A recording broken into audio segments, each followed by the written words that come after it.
morning, everyone. Filipino people, Filipino nation, and to the world. We are here follow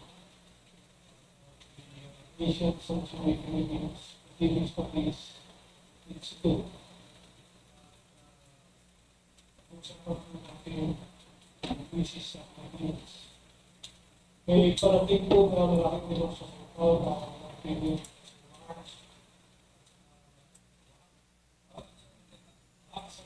Now, this is supposedly anti-corruption, but not BBM, not aside the corruptors, calling for the resignation of the corruptors, but anti-corruption only.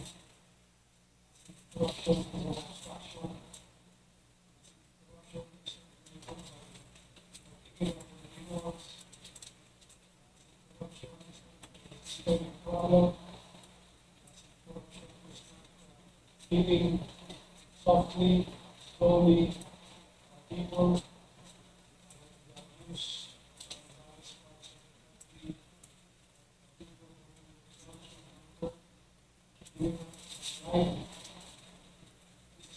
real wide reality is corruption. But I would like to make very clear corruption. When we call it is really corruption of the unipolar world versus the multipolar world. Nationally, it is a completely corrupt. The independent PROXY, which protest the most prominent debate is actively engaged in politics of this country, successful to the corrupt Indian government.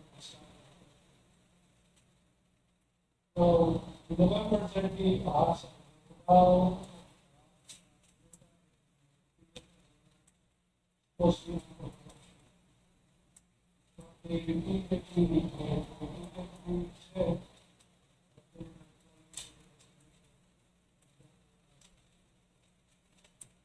so now, what is from their ranks? For the transition government, they not claim to vote the president and the innocent vice president resigned.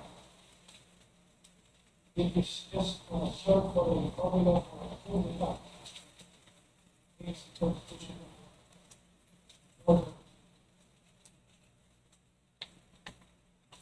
But this is against all members of this court, nothing against us.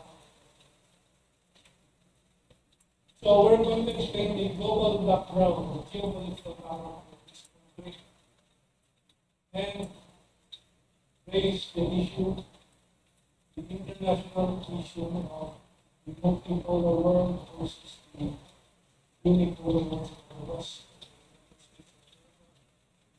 China's PROXY for global initiative to restore stability,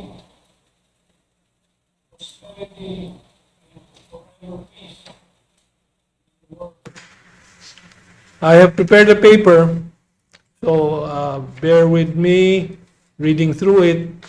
I have a few slides just to highlight the point that I will be making.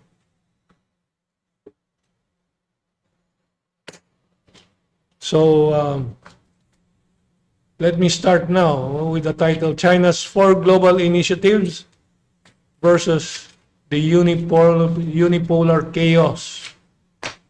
Why are we discussing China's 4 global initiatives at this point in time?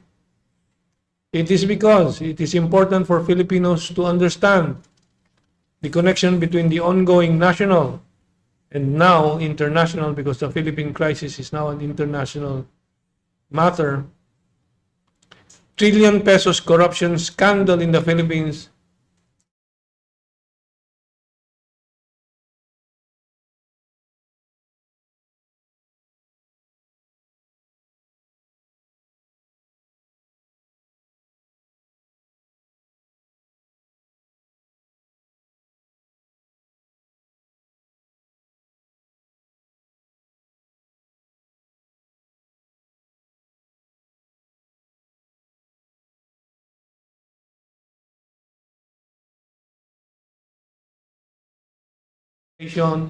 And its promotion of corruption in order to control the country through the corrupt class, both economic and political. And this is what is happening in the Philippines. So here you have a Journal of Economic Behavior and Organization, European colonization and the corruption of local elites, the case of chiefs in Africa. In Africa, of course, they were working with the tribal chiefs. Next slide. Again, this is another study. How neoliberalism, which is the colonial liberal economic policy imposed on the world, how neoliberalism has wielded corruption to privatize life in Africa. I'm just highlighting Africa, but of course, as we go along, we'll see it happening in the Philippines and in other countries. The corruption chaos the Philippines is undergoing today is due to the unipolar world of the US Western deep state and its arbitrary rules-based order that reasserted itself through the unholy alliance in the Philippines with President Bongbong Marcos in February 2023, opening additional US EDCA military bases, going against his own position in 2014, aligned with the late Miriam Santiago's anti-EDCA Senate policy. And if I may add, going against the UNITEAM political alliance he had with the Dutertes that won him the presidency. Let's go to slide number 3. This is an EDSA 1 icon, former Budget Secretary Abad. And he very clearly reacts to what is happening today. And he says, budget irregularities under Marcos started in 2023. What else happened in 2023? In February or March of 2023, Bongbong Marcos granted the additional 4 US EDCA bases to the already controversial 5 US EDCA bases. That is clearly unconstitutional. After Marcos Jr. acceded to the expansion of the US EDCA bases, a deluge of anti-China actions were initiated, pushed along with a huge funding from the US Congress with its 2022 America Competes Act allotting $1.6 billion in anti-China propaganda funding, among others, to spur Filipino proxies into anti-China activities. The Philippine legislature and the AFP, Armed Forces of the Philippines, Philippine Coast Guard, PCG, were let loose as attack dogs on fabricated China issues such as the so-called South China Sea territorial conflict that others are resolving amicably through joint ventures. Dialogue and joint ventures, the Chinese spy network based on Pogo industry. These are some of the activities that they launched. The elimination of the option for the independent foreign policy by opening the national budget to legislative plunder to get the kidnapping of Rodrigo Duterte, ex-President Rodrigo Duterte, the VP Sara Duterte impeachment, and to possibly save their own families from their orchestrated war with the billions they have looted. This is the direct result of allowing into the Philippines the US Western unipolar world system based on their power and right to interfere in quote-unquote internal affairs of any country based on their unilateral quote-unquote again rules-based order outside the ambit of the 193 member United Nations and its international law.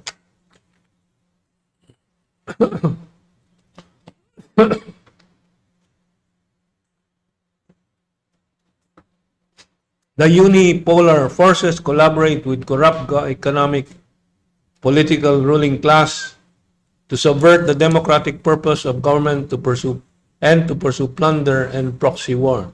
Let's go to slide number 4. Joshua, what do we have? Well, another example of a country targeted for a proxy war is Ukraine. And again, Ukraine starts with a coup d'etat and the massive rise of corruption that in 2015 it had been declared by the Western journalism community as the most corrupt nation in Europe. And you know, after 2014, 2015, what Ukraine now is today, we will go on a little more. No? The Philippines is not alone in being victimized by the unipolar world of rules-based order hegemony. Ukraine is an example of how an East European nation was invaded by the unipolar forces in 2014,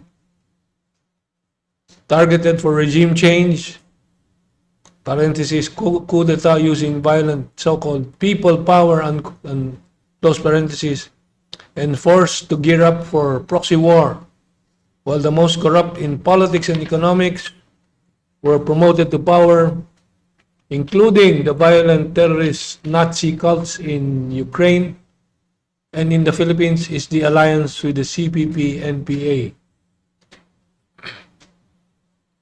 At this moment, as we discuss the corruption scandals in the Philippines, Ukraine is into another round of corruption scandals as a $100 million embezzlement case in its bombed-out energy sector was paid in kickbacks from contractors of government officials.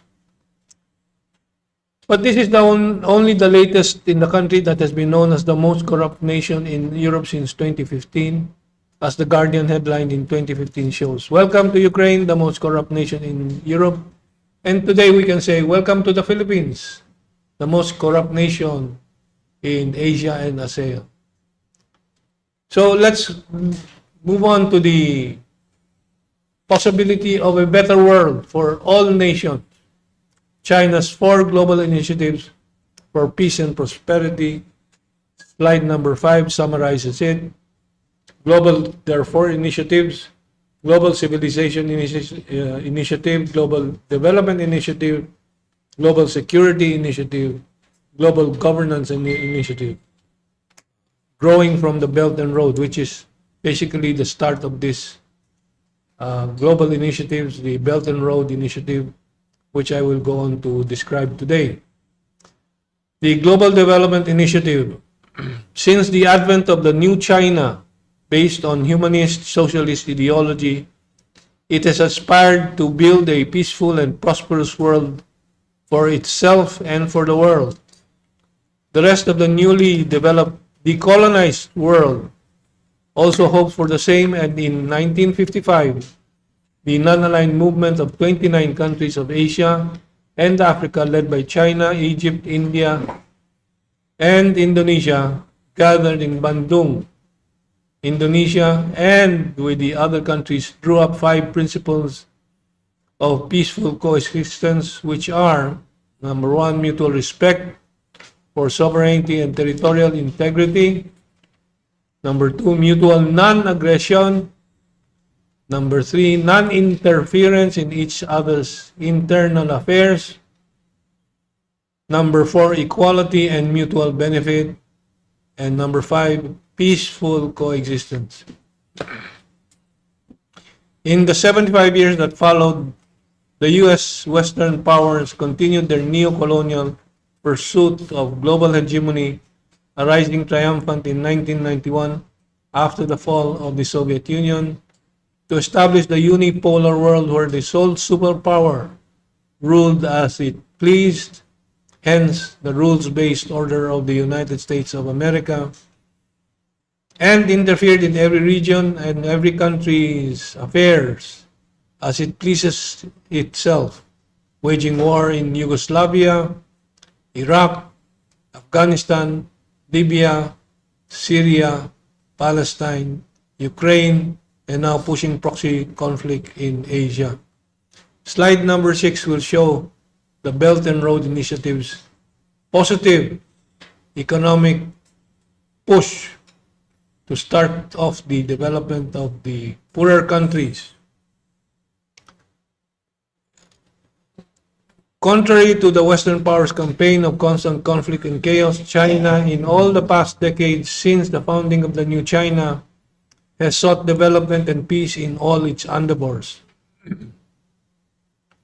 From its 1970s economic outreach to impoverished Africa, with the Tanzania-Zambia Tanzara Railway project to its present-day Belt and Road Initiative, China has always spread economic development to underdeveloped nations. Through China's decades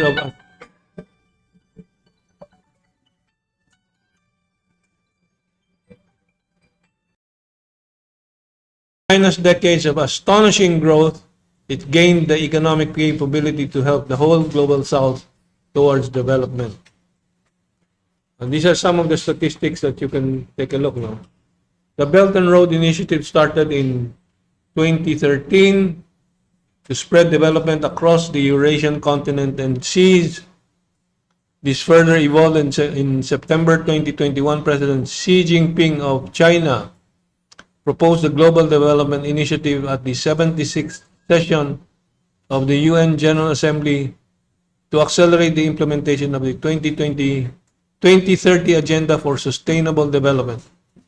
The BRI, Belt and Road Initiative, has approximately invested $1.175 trillion in Belt and Road Initiative projects with over 150 countries, and the Global Development Initiative has over 60 nations joining the group of friends of GDI by 2022.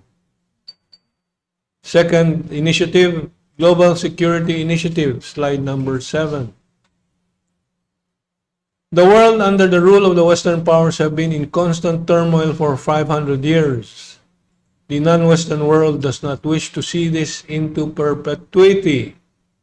President Xi Jinping in April 2022 at the Boao Forum in China announced China's proposal to establish forever peace among nations of the world with the Global Security Initiative, which advocates for collective security under a new global security framework based on security for all, promotes dialogue and cooperation rather than confrontation, opposed hegemony and power politics. One of the core tenets of the Global Security Initiative is the principle of indivisible security, where no country can ensure its security at the expense of other security. Like, for example, this morning I got the news that Carpio is inviting more nuclear-capable missiles for the Philippines for defense of the Philippines, of course, referring to a possible enemy as China, but China's nuclear capacity is not aimed at anybody but at its at the threat it sees, which is the United States of America.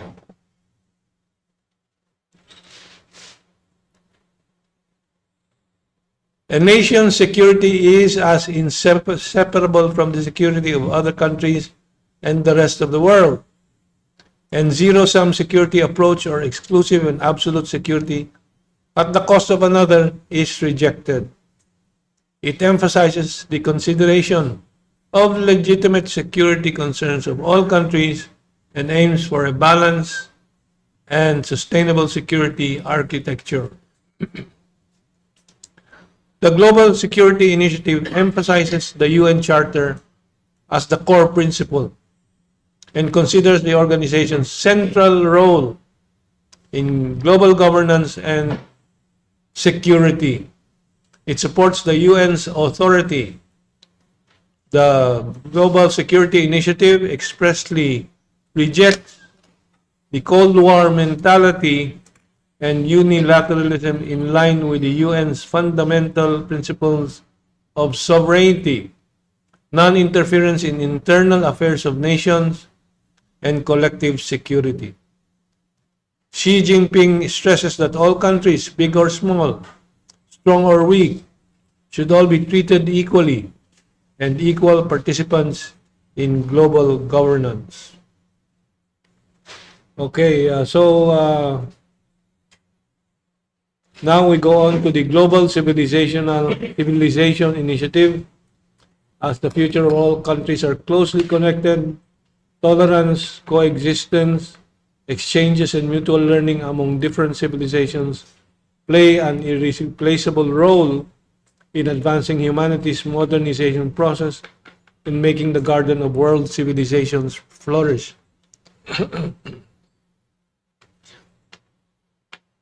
Okay, in 1996, it became fashionable to quote the book of Samuel Huntington, quote unquote, The Clash of Civilizations, that hypothesized that the people's cultural and religious identities will be the primary source of conflict in the post-Cold War world. And wars that followed was made to fit that narrative. The 1990 to 1995 Yugoslav Civil War was often cited as one of Muslims versus Orthodox Christians versus Catholics. The attack on the World Trade Center in 2001 was blamed on Muslim fundamentalists that gave the US the excuse to attack Iraq and Afghanistan.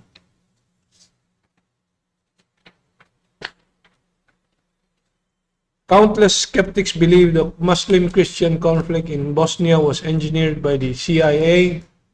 Likewise, Americans, including President Donald Trump and US Health Secretary Robert F. Kennedy, have expressed skepticism of the official 9/11 World Trade Center investigation panel finding that Muslim fundamentalists were to blame.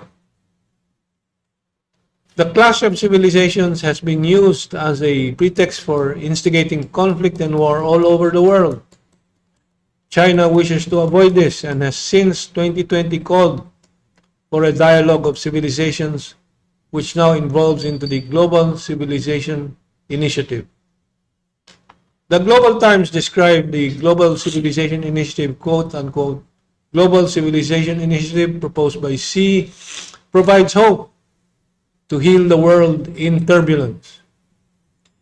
The initiative calls for, again, quote unquote, respect for diversity of civilizations, advocating the common values of humanity, highly valuing the inheritance and innovation of civilizations, the exact opposite of what the West tries to do, imposing its values of liberalism, liberal democracy, and neoliberal economics on all nations. And finally, we move on to the Global Governance Initiative.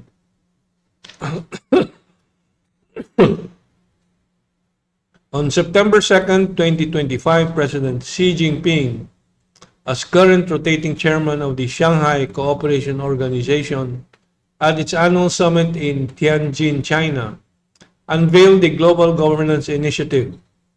This was the fourth global initiative propounded by the President of China to the world, and significantly in the Shanghai Cooperation Organization with Russian President Vladimir Putin, and Indian Prime Minister Narendra Modi, with 10 member states, 2 observer states, and 14 dialogue partners in attendance. A month later, Chinese Foreign Minister Wang Yi elaborated on the Global Governance Initiative in a speech entitled, quote-unquote, Implementing the Global Governance Initiative for a Community of Shared Future for Humanity. The idea is sharing of the world peacefully together. The minister explained that, quote-unquote, 80 years ago, the international system with the UN at its core has been standing as a bedrock of world peace and development. And the idea of multilateralism has taken deep root in the heart of the people. Yet 80 years later today, the dregs of unilateralism are stirring up again. Wang Yi defined its core concept, quote-unquote, 5 core concepts. First, sovereign equality to ensure participation in global affairs by all countries. Sovereign equality. Second, international rule of law for a just and orderly global governance system. International rule of law based on the UN. Third, multilateralism for greater solidarity and cooperation among all countries. Multilateralism meaning all countries partnering and talking together, making decisions together. Fourth, a people-centered approach for universally beneficial and inclusive outcomes of global governance. Fifth, which is the pragmatic part of this, real results for a pragmatic and efficient global governance process. So I have 2 slides prepared here, which summarizes. And, well, just to finally end, slide number 11 ba? Slide number 10 shows what the rich countries or the countries of the unilateralist world have extracted from the global south countries like the Philippines, African nations, Latin American nations, how much they have extracted from the global south since 1960. $152 trillion worth of wealth. With these 4 global initiatives, humanity can indeed start to rebuild the world of forever, to build the world of forever peace and prosperity. Let's show the last slide, Ka Joshua. Wala ba? Hindi na habol. This is the danger we really face if we do not stop this unilateralist world forces in the Philippines. The next slide will highlight it. Hinahanap pa ni Joso. Wait daw, wait.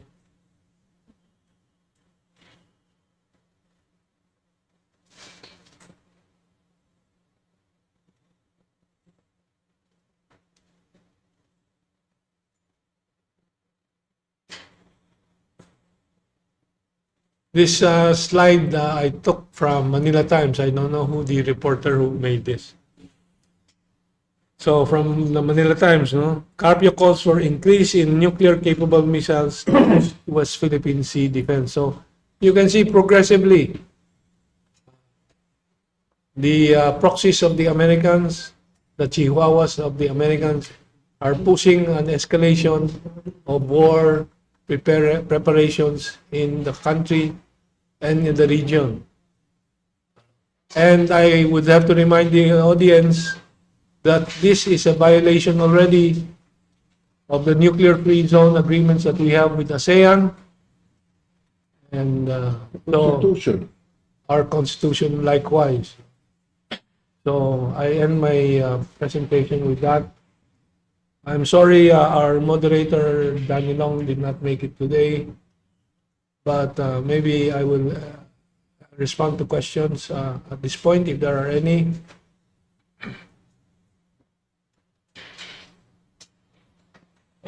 If not, we can go back to the issues and have questions later after the presentation of Kaado Paglinawang's paper.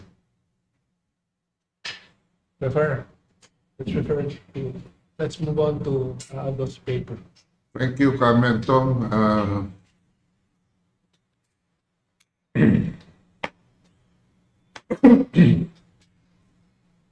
I would like to comment on the last slide to begin my presentation. There's only one way that the Philippines can beat China, and it is not through a nuclear-capable missile. Because if we confine our discussion on this, we will not survive the hour. As soon as we launch anything northwards, the first thing that will happen is that might not even leave the Philippine area of responsibility. It will definitely be shut down because the Beidou system of China, level 3, is very much superior to the US GPS. The only way to beat China is to put Antonio Carpio as the tip of the missile and send the missile to China. China will immediately surrender. Huwag lang natin padala si Carpio sa China. That's why I was earlier. Remember how his principals were prohibited from entering Hong Kong? The former, the late Albert de Rosario and Conchita Carpio Morales. Well, joking aside, my presentation today is actually addressed to the National Intelligence Coordinating Agency. It is an appeal to stop the witch hunt. And so let me go to my first slide. Stop the witch hunt. Prosecute verified leads. AFP Chief of Staff Romeo Browner, who his upper-class man, Marine two-star General Orlando De Leon, calls a coward and nothing but a boot-licking four-star disgrace, has momentarily shelved his attack bitch, Colonel Francel Margaret Padilla, and meanwhile named Rear Admiral Roy Vincent Trinidad, the erstwhile megaphone for the mythical West Philippine Sea, as acting AFP spokesman. Trinidad recently came up with a statement saying that the protest action by military retirees, led by former Air Force Major General Romeo Pocis, could be foreign funded, noting what he termed as unusual support system. Unusual support system of the United People's Initiative rallies on November 16 and 17.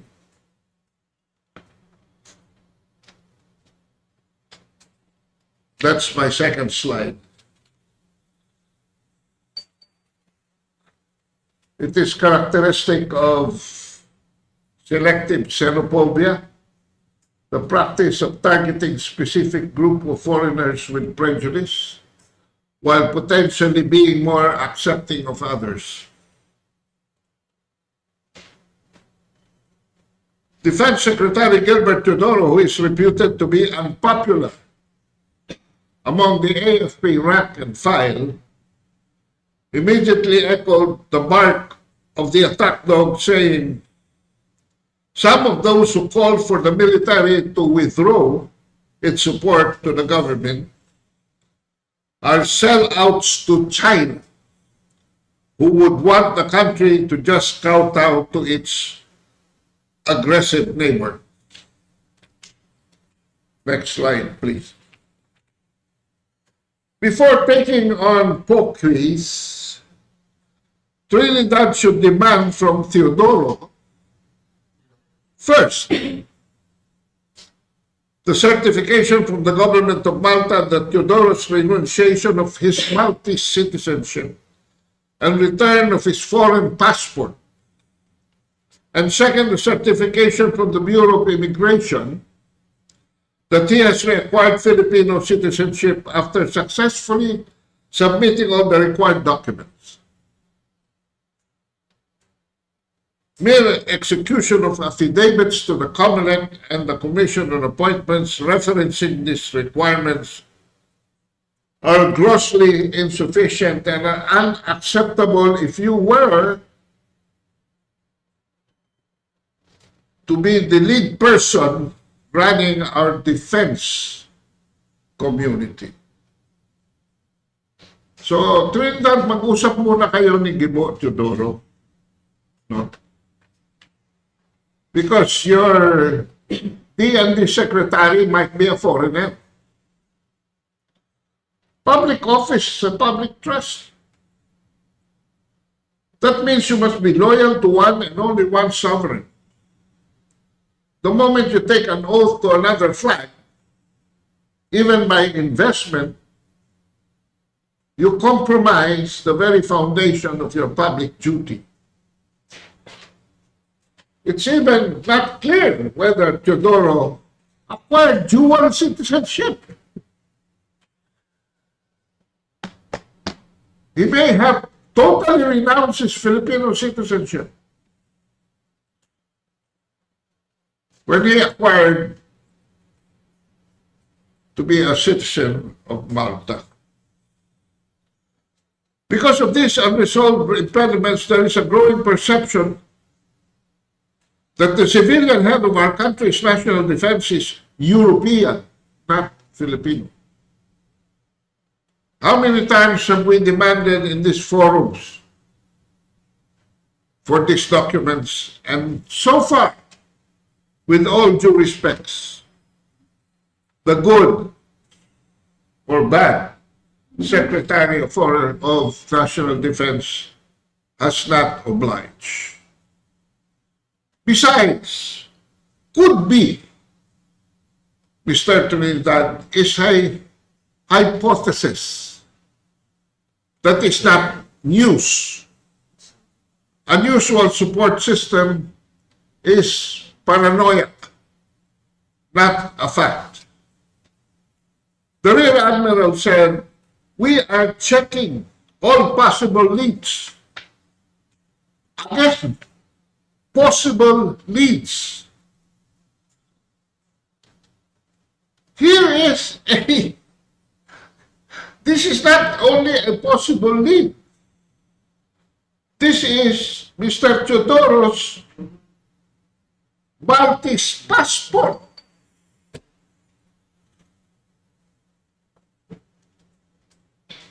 The possibility of we having traitors in our midst is very imminent, especially when there is no proof otherwise.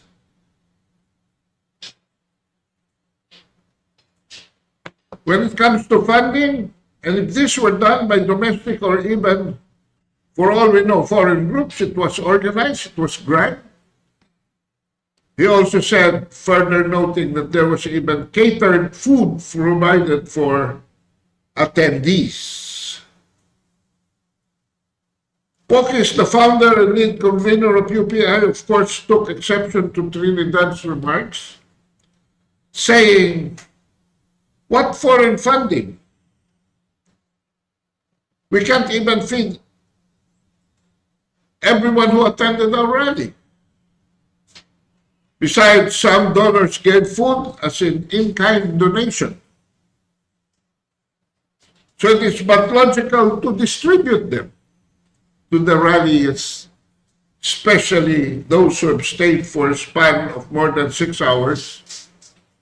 As I am sure the UPI convener has no intentions of opening a restaurant.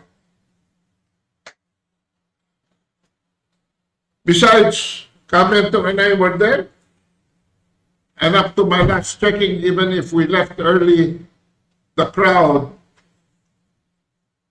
in the EDSA monument did not exceed 20,000. In fact, the police estimate was very cruel. 2,000 lang daw. So it was not even grand. Thus, since there is no news involved in the what, where, why, when, and how, the news is in the who. Elements of journalistic value of the 5 W's and 1 H. And this who is Rear Admiral Roy Vincent Trinidad himself.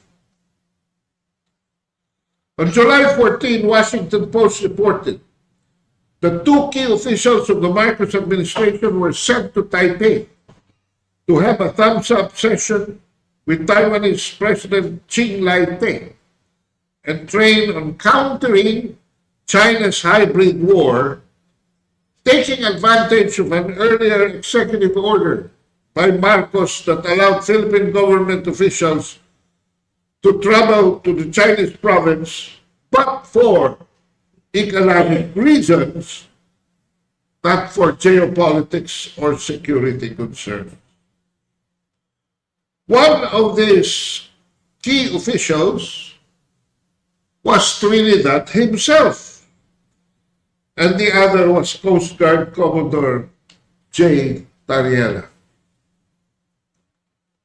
Why am I reiterating this?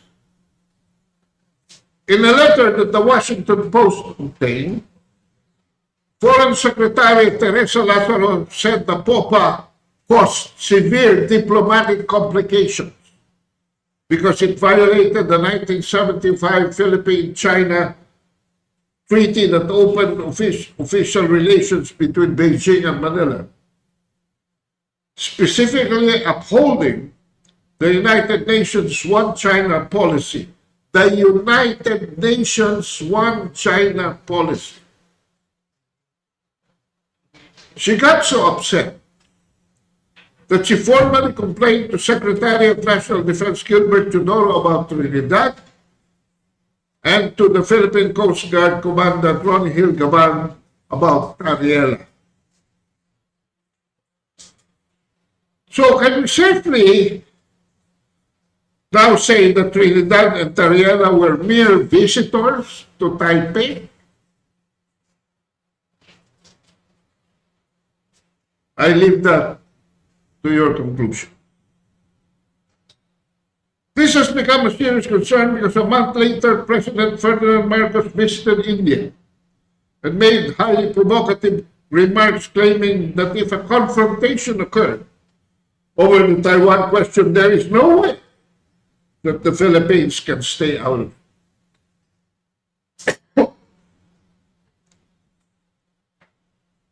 He said, if there is an all-out war, then we will be joined into it. His excuses were physical geographic location, and number 2, large volume of Filipinos working in Taiwan, framing this provocative statement as a matter of humanitarian concern. Of course, this did not settle well with China, as there have been since President Marcos signed 4 additional EDCA bases in February 2023, many escalations coming from the initiative of the Philippines chasing rainbows in what it calls West Philippine Sea.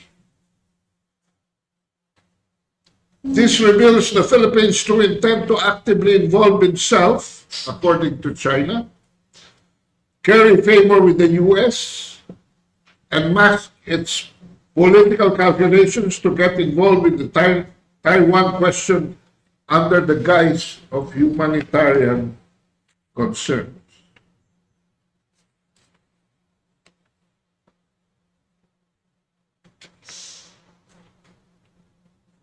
This matter has not tempered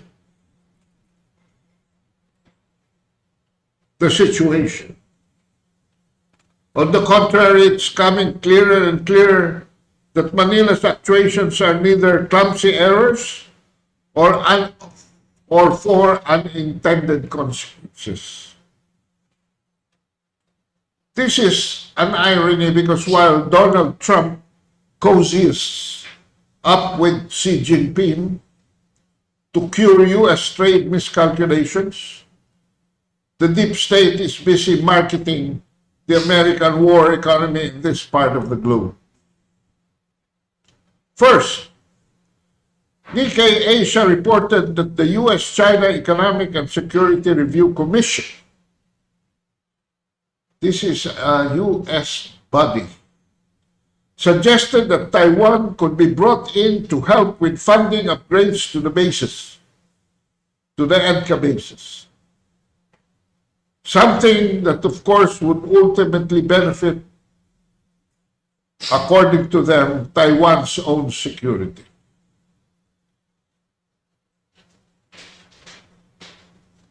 Alam niyo, nung bata ako, may mga ganito yung mga bully sa eskwela.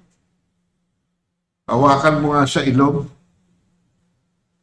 Sabi nga, pitikin mo nga sa pisngi. Kalabitin mo nga sa tenga. Forcing a confrontation that will end up in a fisticuff. Under the USCC's proposed arrangement, Taiwan would be brought in to supplement US contributions. Ang galing ng Amerika. Wala ng pera. So, ibabaon ang Taiwan sa utang para armahan ang Pilipino. How creative. However, Taipei would pay the US for the upgrades in the Philippine EDCA bases via Washington Foreign Military Sales Program. This is a land lease long-term. Huh? Rather than disbursing funds to the Philippines directly. Ang galing.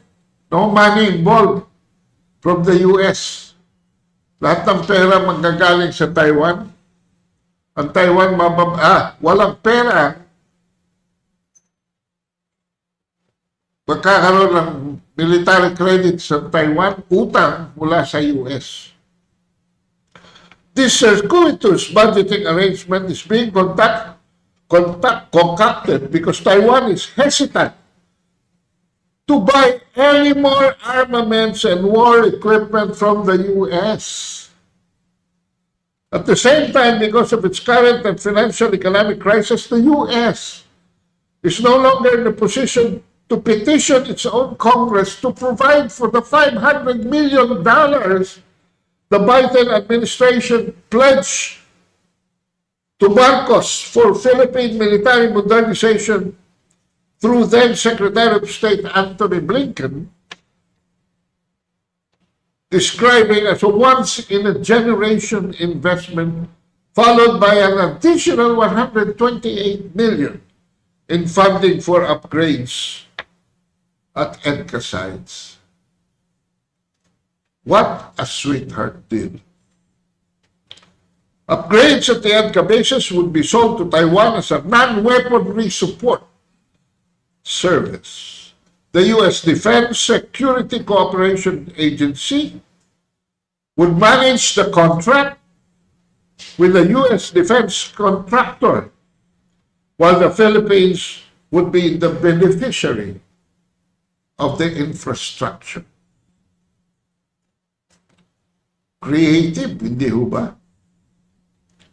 Offsetting of accounts.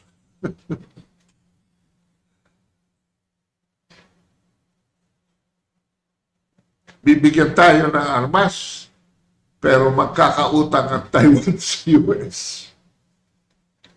However, once launched, this non-weaponry support service can quickly slide to weaponry support for Philippine military modernization, using Taiwan's foreign military credits with the U.S. as the Americans are inching and looking for ways to provide the Philippines with Tomahawk missiles. A wish come true for Mr. Carpio, which could be tipped with nuclear warheads. To arm the Typhoon weapon system that it has parked here. Nagkukonek na po yung mga dots, mga kabansa. In addition to surplus Chinook heavy helicopters and F-16 fighter jets, the U.S. military wishes to unload from its surplus inventory and convert to arms sales. It should be remembered that the U.S. forced Marcos to cancel the order of the past administration for 16 Mi-17 heavy-lift helicopters from Russia procured by the past administration, for which a down payment of 2 billion pesos may have already been forfeited. The remaining 10 billion, however, can only afford not 16, but only 4 Chinooks, as the UR war equipment are usually heavily front-loaded to favor American war oligarchs. Let us go to the second whammy. Evolving Japan-China spat has exposed Philippine geopolitical vulnerability under Marcos. Asian Century Institute's Vice President for External Affairs, Ana Malindo Gui, who is now pursuing the final stages of her PhD in the Peking University, wrote, Japan's new Prime Minister Sanei Takaichi, with the swagger of someone who forgets the historical lessons and caveats of World War II, declared that Japan may intervene militarily if China take over Taiwan in a way that threatens Japan's survival, excuse me, thus collapsing its pacifist ambiguity. China has immediately retaliated by canceling all the seafood imports from Japan and restricting Chinese tourism. Japanese fishermen in 37 out of 47 prefectures suffered the brunt of Takaichi's militarism. Nearly 700 Japanese seafood exporters now have to apply to re-register for shipments to China. Ito po ang aking yung kaya pag nagsasalita yung mga opisyalis natin, no, na hindi naman sila kontrolado ng ating absentee president, until 10:30 in the morning.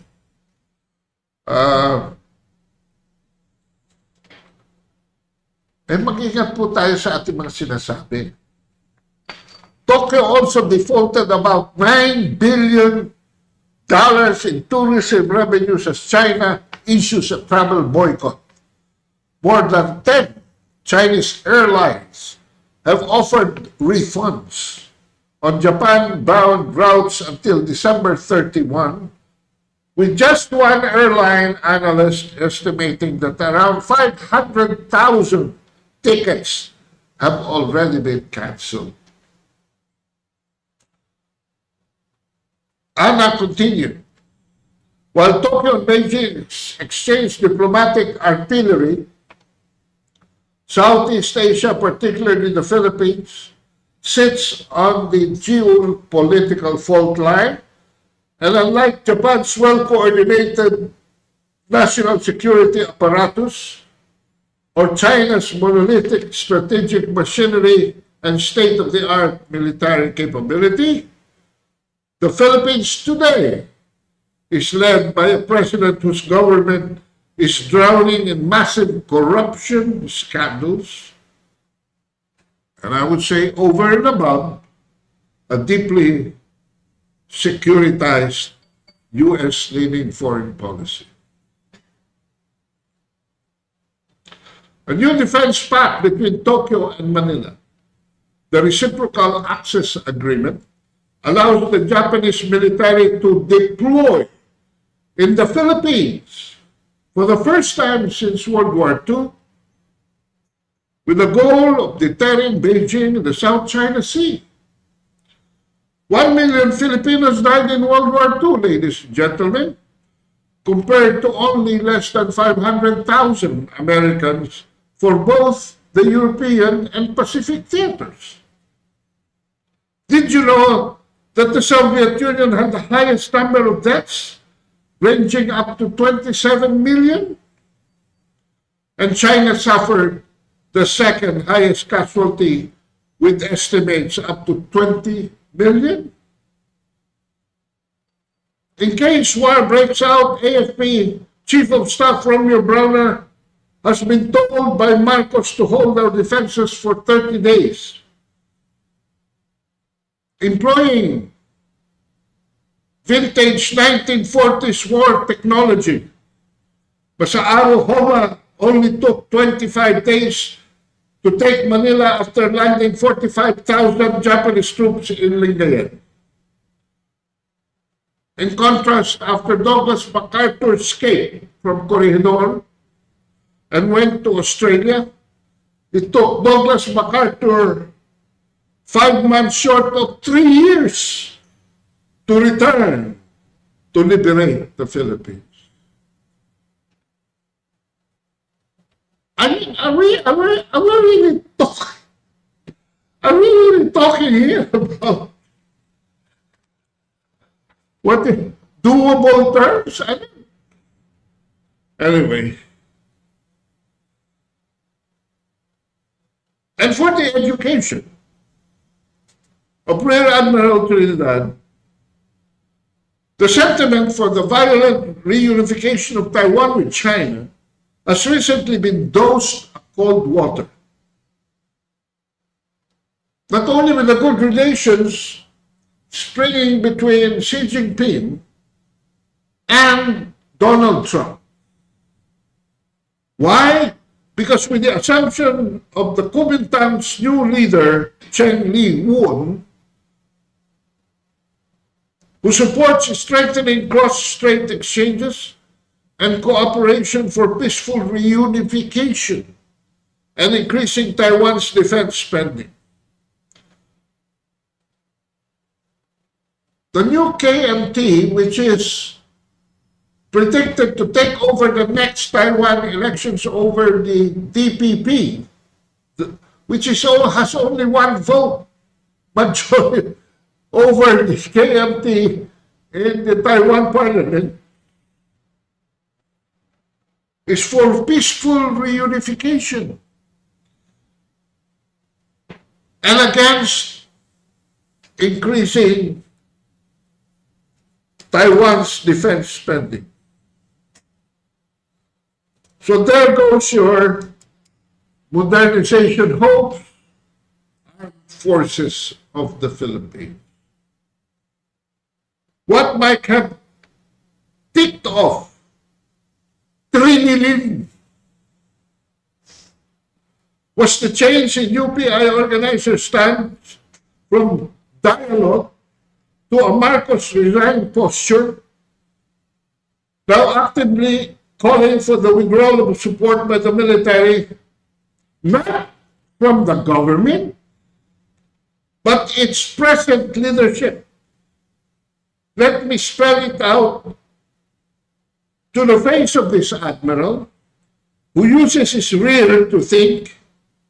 The Supreme Court has affirmed the constitutionality of Vice President Gloria Macapagal-Arroyo's succession to the presidency in January 2001. And the President withdrawal of support by AFP Chief of Staff, who had balls, Angelo Reyes, and the constructive resignation by President Joseph Estrada. And that jurisprudence has now become a landmark in Desierto versus Estrada case. So this is where we have influence. Kaya encouraged ako dito sa mga fora na ito eh. Because hindi naman yan ang stand ng UPI before the rally. Pero a few days before the rally, we communicated to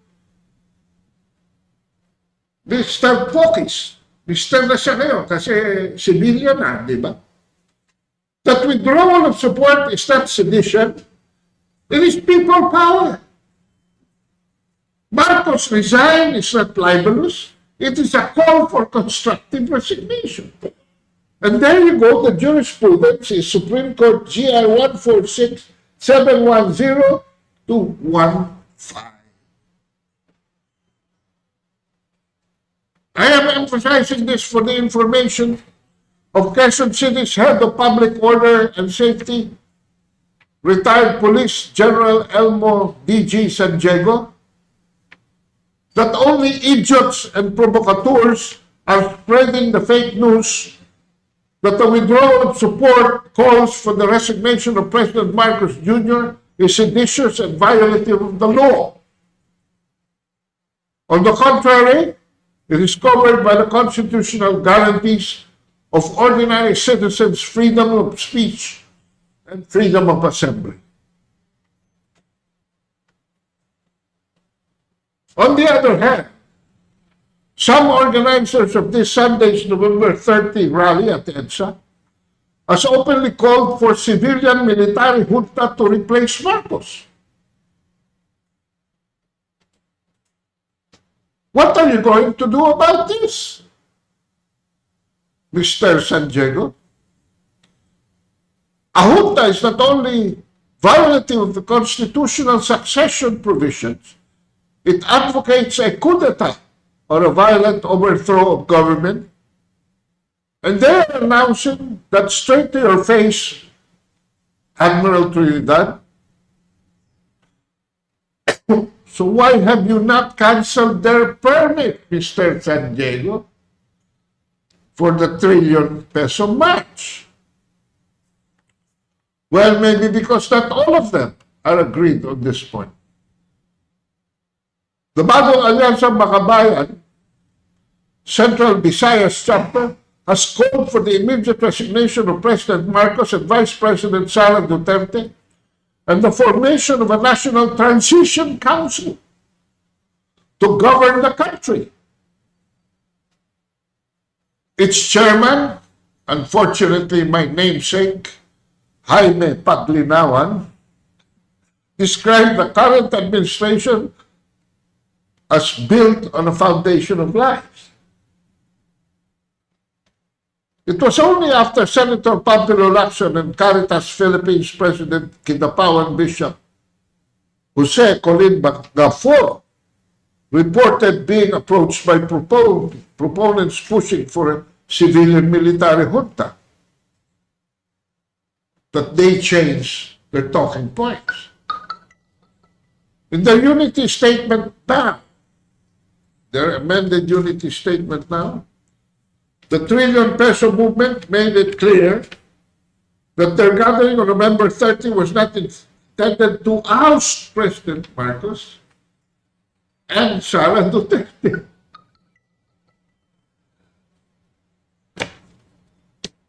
So if you're not getting rid of Marcos, how will you get to the bottom of the corruption issues? Let's go into this analysis. Nor would the gathering be used to support military adventurism. Instead, it claimed the movement wants to uphold democratic processes.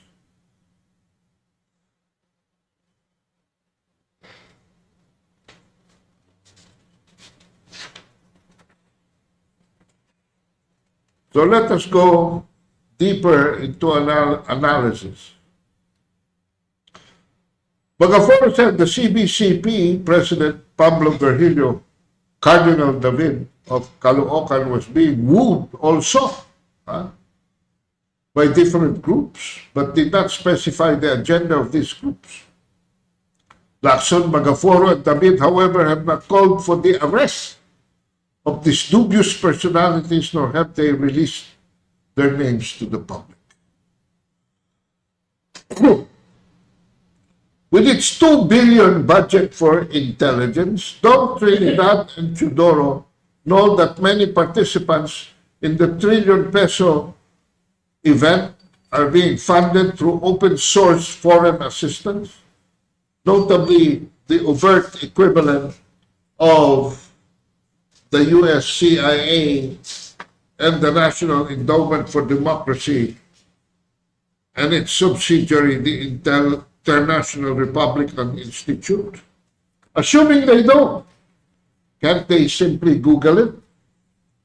But before that, let me take up some issues. The trillion peso march, mali yata, baka $1 trillion march ito, wants constitutional and democratic process but demands accountability for President Marcos and President Duterte. They have already contradicted their position on Marcos. How can you demand accountability if the mastermind is there already, according to Saldico? And why is the Vice President being implicated and asked to resign? Ito hindi maintindihan ng mga tao, including Cathy. The only task of the Vice President is to replace the President in case of vacancy. Wala pong pakialam ng Vice President sa pagpapatakbo ng gobyerno ni Marcos. Para ma-activate ang Vice President, kailangan mawala muna si Marcos. So bago niya sisihin or make her accountable for anything, alisin niyo muna si Marcos para makita natin kung anong klaseng administration meron ang Vice President, kaya sino pa siya. And why Sarah? She was the one who blew the whistle on the illegal insertions. Marcos. September 10, 2025. Nilabas kanya yung balita na sa 2023 budget at sa 2024 budget may nagsisingit doon sa DepEd budget. Hindi pa ka DPWH. Pero ang DPWH pumapasok sa budget ng DepEd. She has no role whatsoever in the national budgeting process except defend the budget of the OVP. Now, if you're talking about the 125 confidential funds, number one, you ask Marcos first because Marcos violated the Constitution when she transferred 120 million to the OVP because there was no previous item. Pwede lang kayong maglipat sa gobyerno, mga kabansa. Kung meron lang previous item there, passed by Congress to replenish whatever has been spent.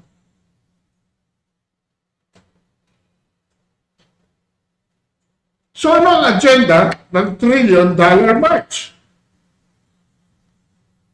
The resignation of Marcos and Duterte will install one of them as acting president. Of course, tinatanggi ni Tito Soto ito gaya ng pagtatanggi niya ng una na meron siya mga pamilya sa labas. Number 2, the $1 trillion march ruled out backing any attempt to topple the government or install a military-led transition. But as I said earlier, it has conveners who are lobbying for a national transition council, which can only be achieved through a coup d'etat.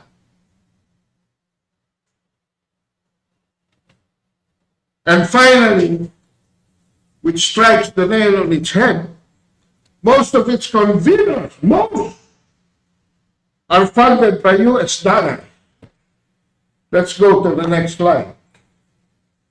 Tindig Pilipinas, Institute for Strategic Research and Development Studies, Inside Gov, Akbayan-Bayan ng Karapatan, even the Makati Business Club receives money from the Center for International Private Enterprise. The Caritas Philippines, busog na busog po yan sa USA. Ha? At nandiyan ang Liberal Party, that is the local branch of the National Democratic Institute, NDI.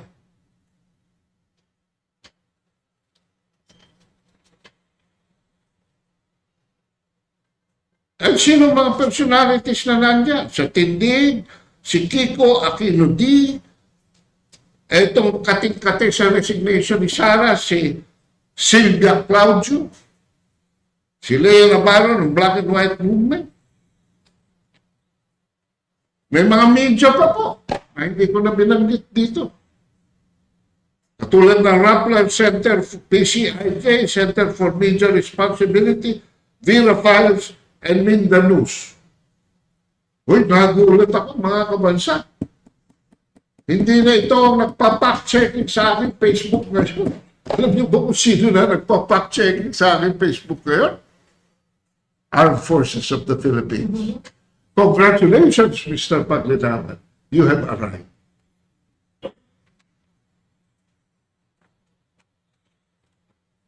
Natatawa si... Dati natatawa ka. Ha? Dahil tsahan na ito. Huwag na tayong magtakip-takip dito. Ha? Alam nyo naman, maraming kontribusyon dito ang Catholic Church. Ha? Saan makumukuha ang Catholic Church ng pera? Well, hindi ko alam ngayon dahil masyado sila maingat. But in 2011, several Catholic bishops were involved in the Pajero scandal when they were found out accepting grants from the PCSO to purchase sports utility vehicles. Yun lang ang medyo sumingaw. The National Endowment for Democracy, what is NED? Next slide, please. Was established in 1983 as a publicly funded private non-profit organization to promote democracy abroad in an open manner.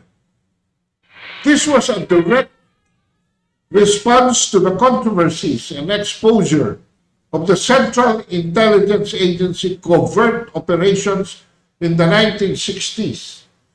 Natatandaan niyo ba yung mga kontra-kontra, yung mga gano'n? included using private voluntary organizations to influence political situations in other countries. Alan Weinstein, Ned's first president, in a 1991 interview with the Washington Post, he stated, "A lot of what we do today was done covertly 25 years ago by the CIA." Back to the slide, please. The idea was to remove the stigma associated with the secret CIA activities by conducting similar operations with relative openness. Critics, including former CIA officer Philip Agee and an American scholar, William Bloom, have described the net as a sidekick or white gloves of the U.S. government, performing overtly the subversion, infiltration, and sabotage that the CIA previously handled covertly. The NED is almost entirely funded by the U.S. Congress through annual appropriations and is required to consult with the State Department for foreign policy guidance, making it a tool for U.S. foreign policy, unlike clandestine nature of the CIA.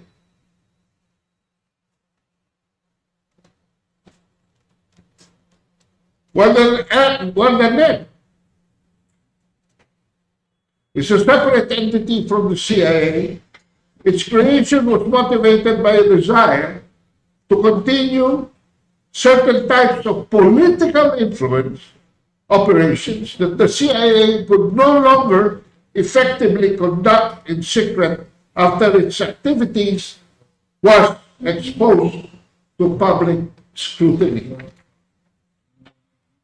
Wala pong spasyo dito, mga kabansa, pero ito, may pagkasya ko lang, marami pang iba.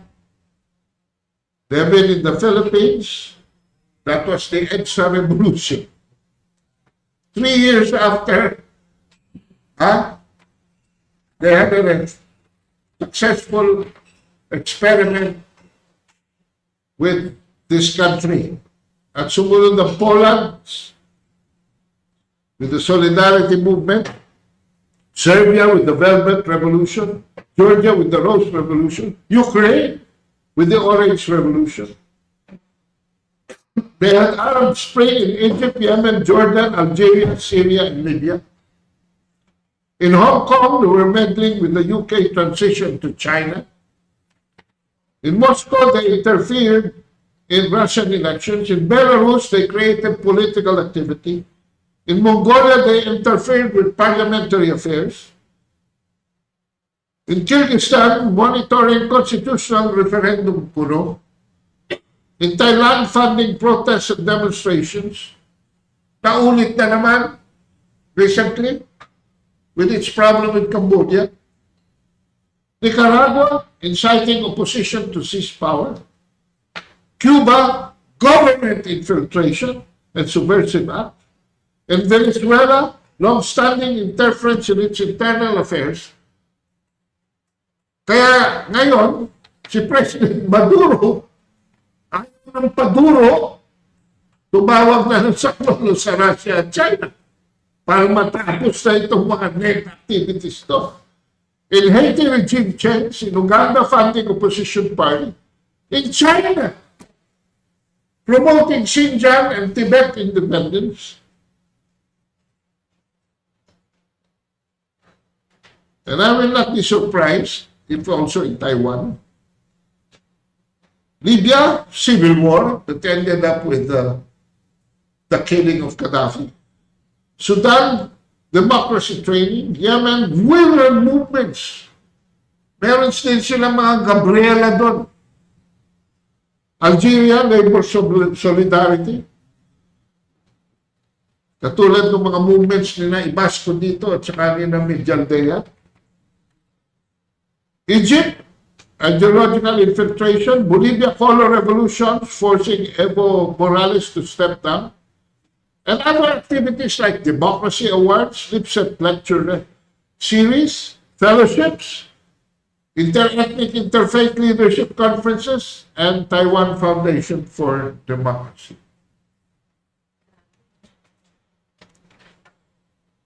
Kaya ako po ay nakikiusap dito sa aking last slide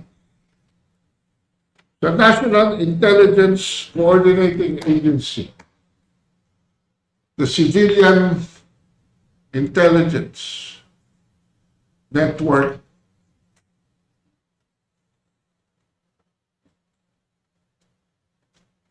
wag na nating baluktutin ang batas. Tigilan na natin itong witch hunt. Tigilan na natin itong xenophobia.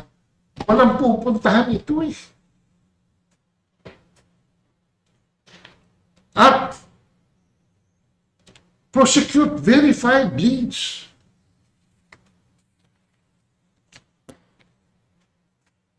Simple lang po yan. Otherwise, you will be engaged in a wild goose chase at wala naman kayong pupuntahan.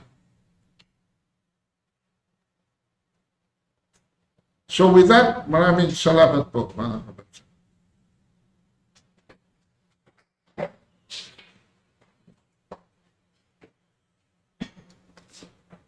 May mga questions, may questions dito from texted to me. Let me read.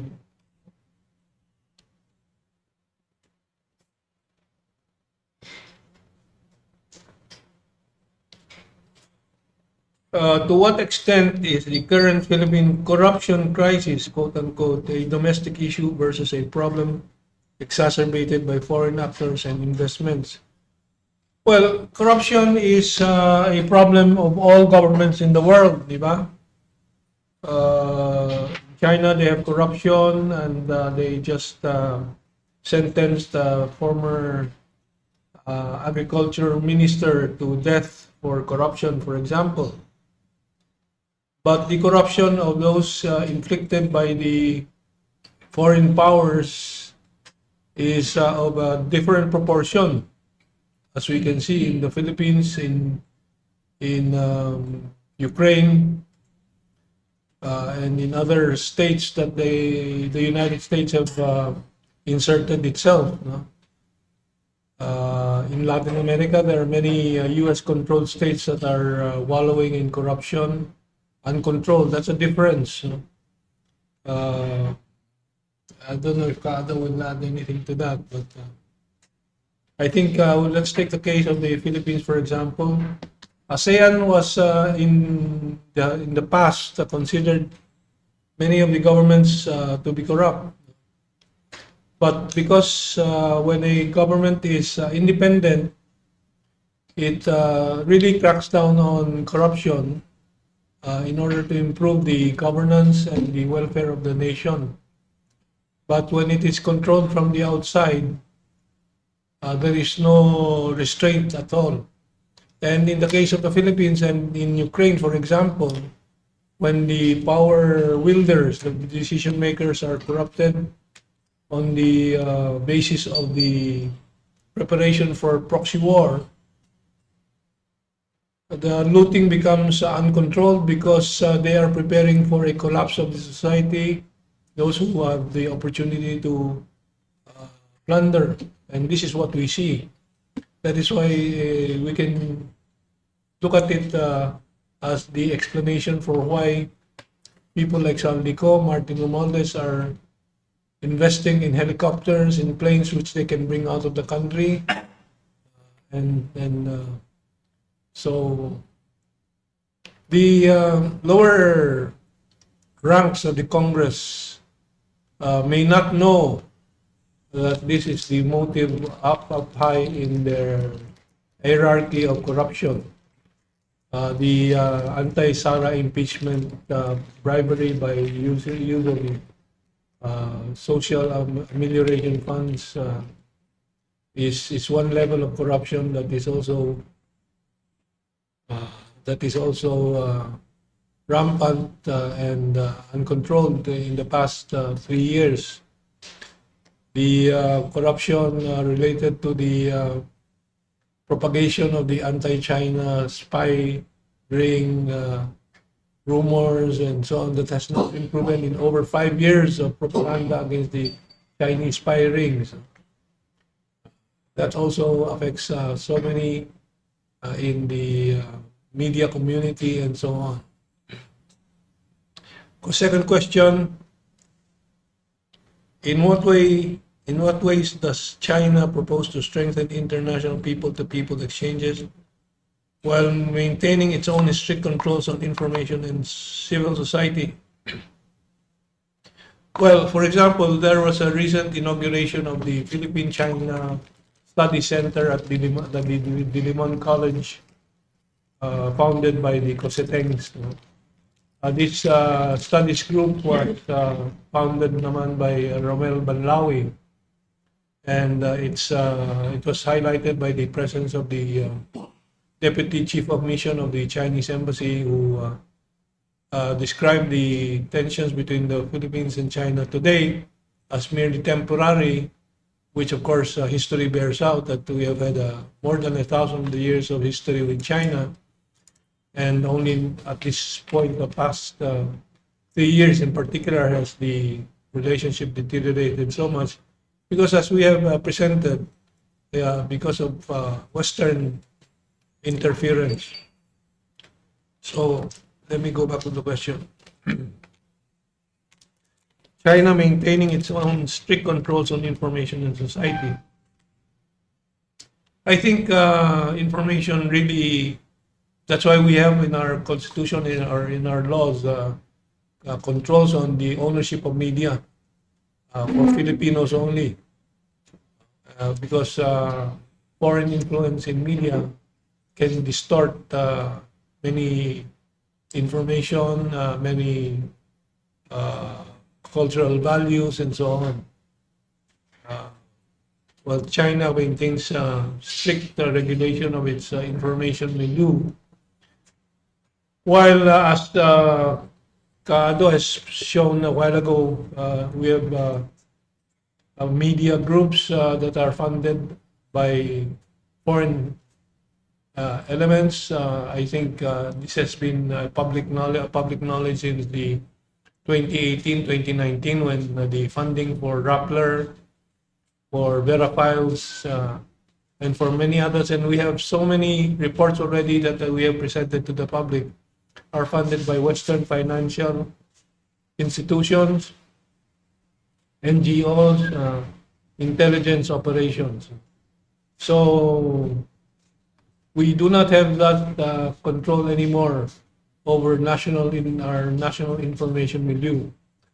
There are some more questions here, but if you want to add to what I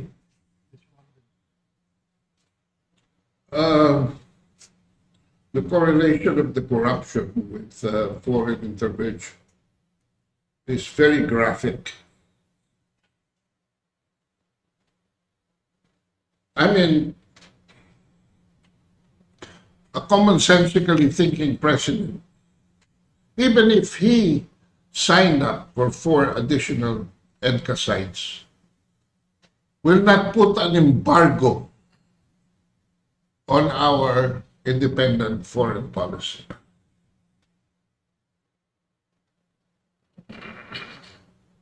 But why does it seem to have been this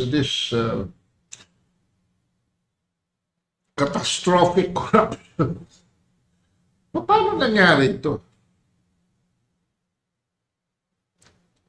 Kasi this was planned from the very beginning. Not only by the Marcoses, the Aranetas, and the Romualdez, as we now are seeing from the graphic expositions of one of their, in fact, siya yung chief operating officer, si Salvico. And we have discussed this before. What do bank robbers who are employees of the bank, if you were to rob your own bank, what would be the first thing you do? Alamin mo kung nasaan yung mga CCTV cameras, di ba?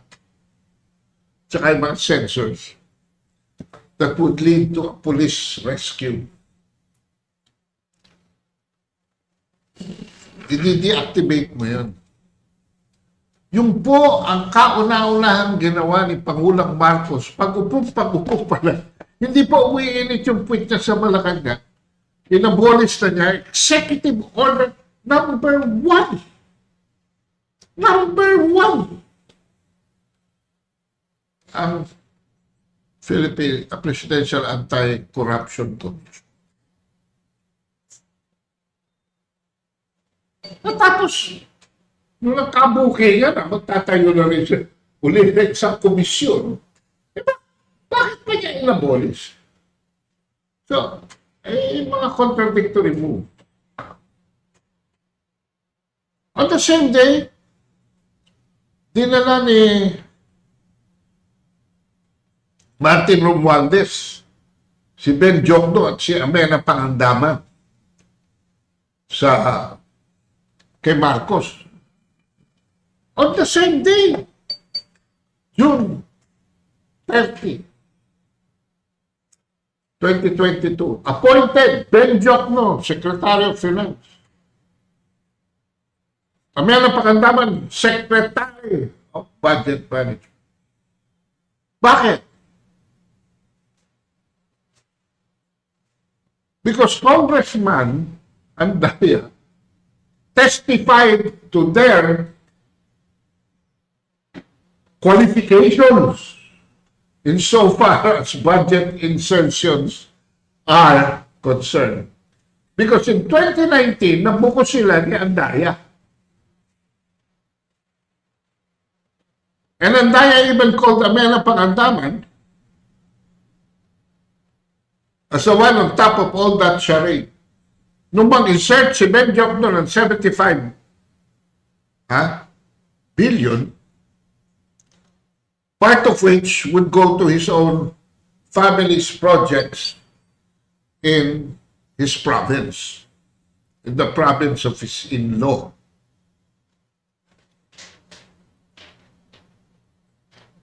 So talagang magaling ang Ben Jokno. At ang Amena Pangandaman, certified 5-star inserters. Walang tatalo kay Amena Pangandaman pagdating sa, she is actually the queen of all insertions. And I mean budget insertions, hindi yung mga iniisip ninyo. I was about to ask. No. Well, if I may add, no, kung ang bansa ay walang soberenya, kaninong concerns ang kanyang aalagaan? Di ba? So, yan ang problema talaga dito sa pag pinapayagang makapasok ang foreign influence. And yan po ang nangyayari sa atin. The priority of government is no longer the people-centered governance, but kung ano mang interest ng foreign power na nag-bribe, bibigay ng backing. No? Kaya ngayon, Kapitong, Yes. mas naiintindihan na natin kung ano yung sinasabi ng Amerikano na ironclad commitment. Hindi pala sa Pilipinas yun. Dito pala sa mga magnanakaw na ito. With impunity. Gawin niyo ang gusto niyo. Hindi kayo matatanggal sa pwesto. Yun ang assurance. And that's why I have to bring it back to the global initiatives of China versus the unilateralism of the United States of America. Kasi ayaw sumunod ang Amerika sa batas ng Mundo. world community ng 193-member United Nations at gumawa ng sariling rules-based order na wala pong malinaw na mga paliwanag at identification ng principles basta't kung ano ang gusto ng Estados Unidos.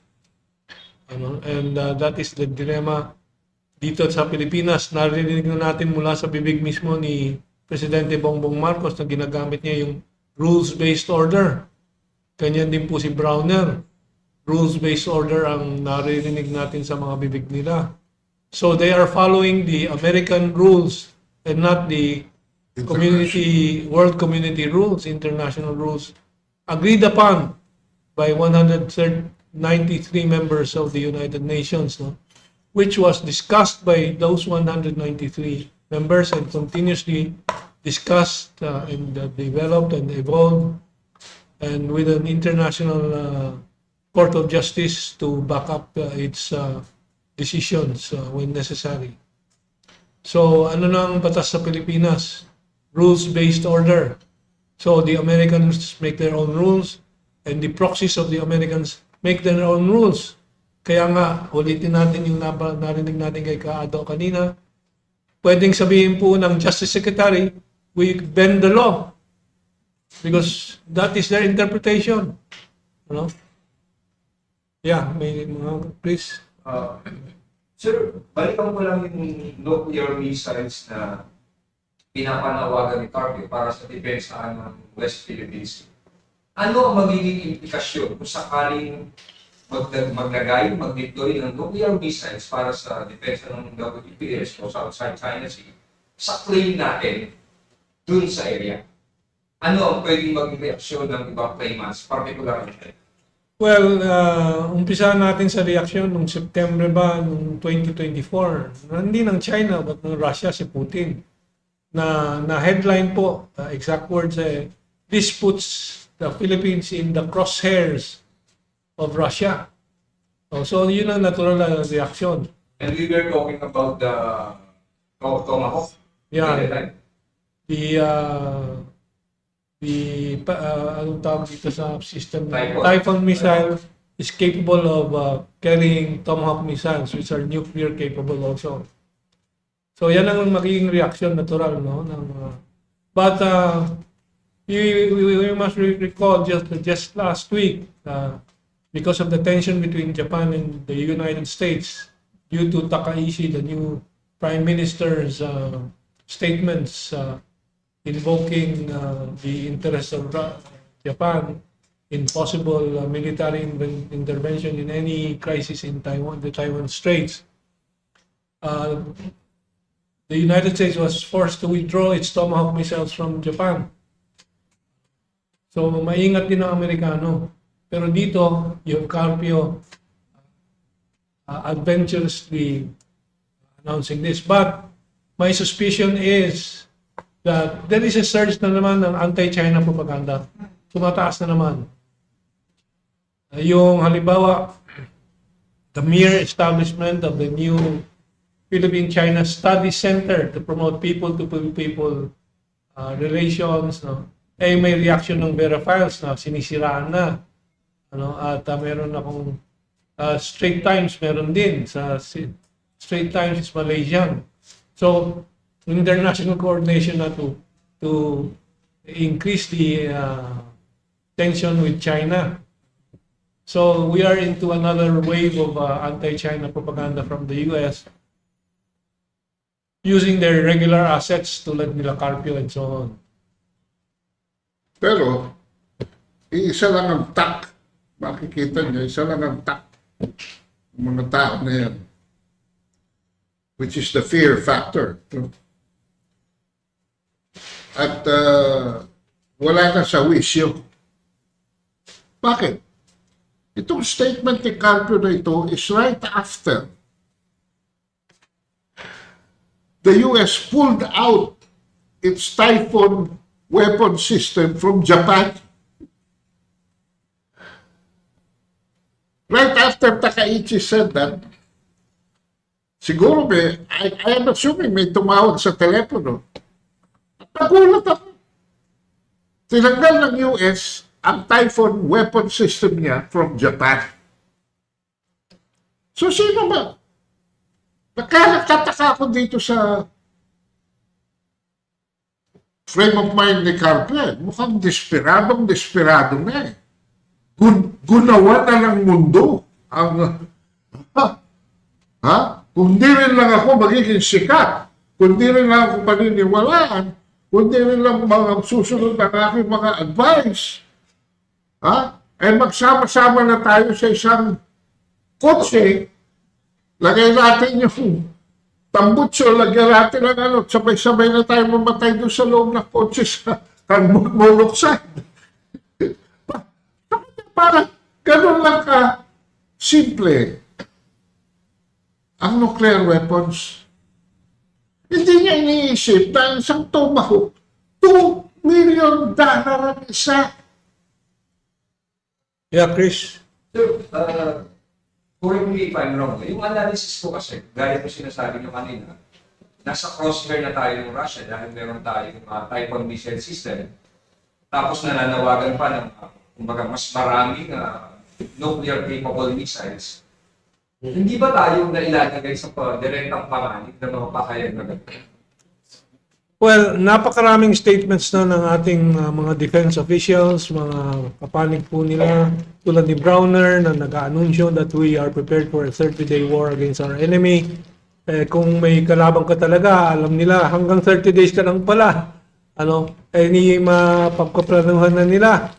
So, mga ridiculous statements like that are showing them to be fools, but they are deliberately just talking left and right about this tension-creating issues, no? Just to create the anti-China hysteria. But, ano ba yung second part of your question? Hindi ba tayo nailalagay? Well, doon lang sa militarily, of course, we have discussed that, no? But sa ekonomiya lang, sino naman ang mamumuhunan dito sa bansang ito? Pagkaganyan ng sitwasyon na tense ang political and geopolitical situation. And that's already napapakita na po ng mga statistics ng business sector ng Pilipinas, ng stock market. We had a dive of 40% in foreign direct investments in the country. Anong buwan ba yun? August ba yun? Or what month was that? We have the lowest stock market valuation now in ASEAN. So, yan ay konkreto na. That is why in our forum today, I started with the global initiatives to create, to bring the world back to a better place. At yun ang nais natin mabatid ng ating publiko, ng ating mga kapwa Pilipino. And alam na naman siguro talaga ng kapwa Pilipino natin na hindi China ang problema. At hindi West Philippine Sea ang problema. Kasi sa September Pulse Asia Survey, only 4% of the population expressed concern as a priority ang West Philippine Sea issue. 4%. Yeah. 4%. So, pero yung ating kontroladong media ng mga oligarchs, that's why in my paper I also stress the oligarchy that is tied to the United States of America. Sila Manny Pangilinan has openly said to support Bongbong Marcos. Am I correct? Merong latest statement, di ba? Ang Makati Business Club, si Apa Ongpin, spokesman ng Makati Business Club, has openly said that they want to impeach Sara Duterte na wala namang kasalanan.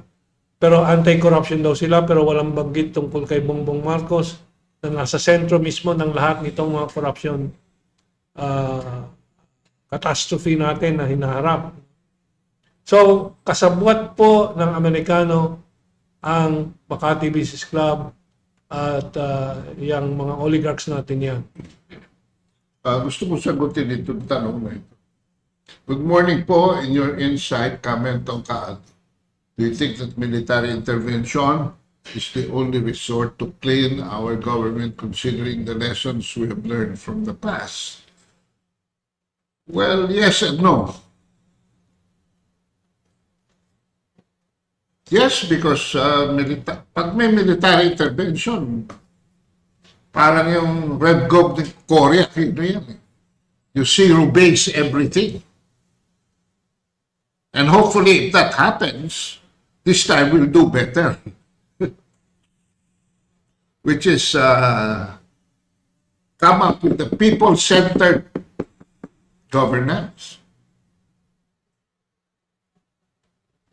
No, because at this time, our military is controlled by perhaps the wrong people. And I've already said a lot about the leadership of our military right now. If you put the same people in control of a military intervention, ito wala. It is just another chapter of the same book that will happen. Because the first thing they will do is protect their own interests.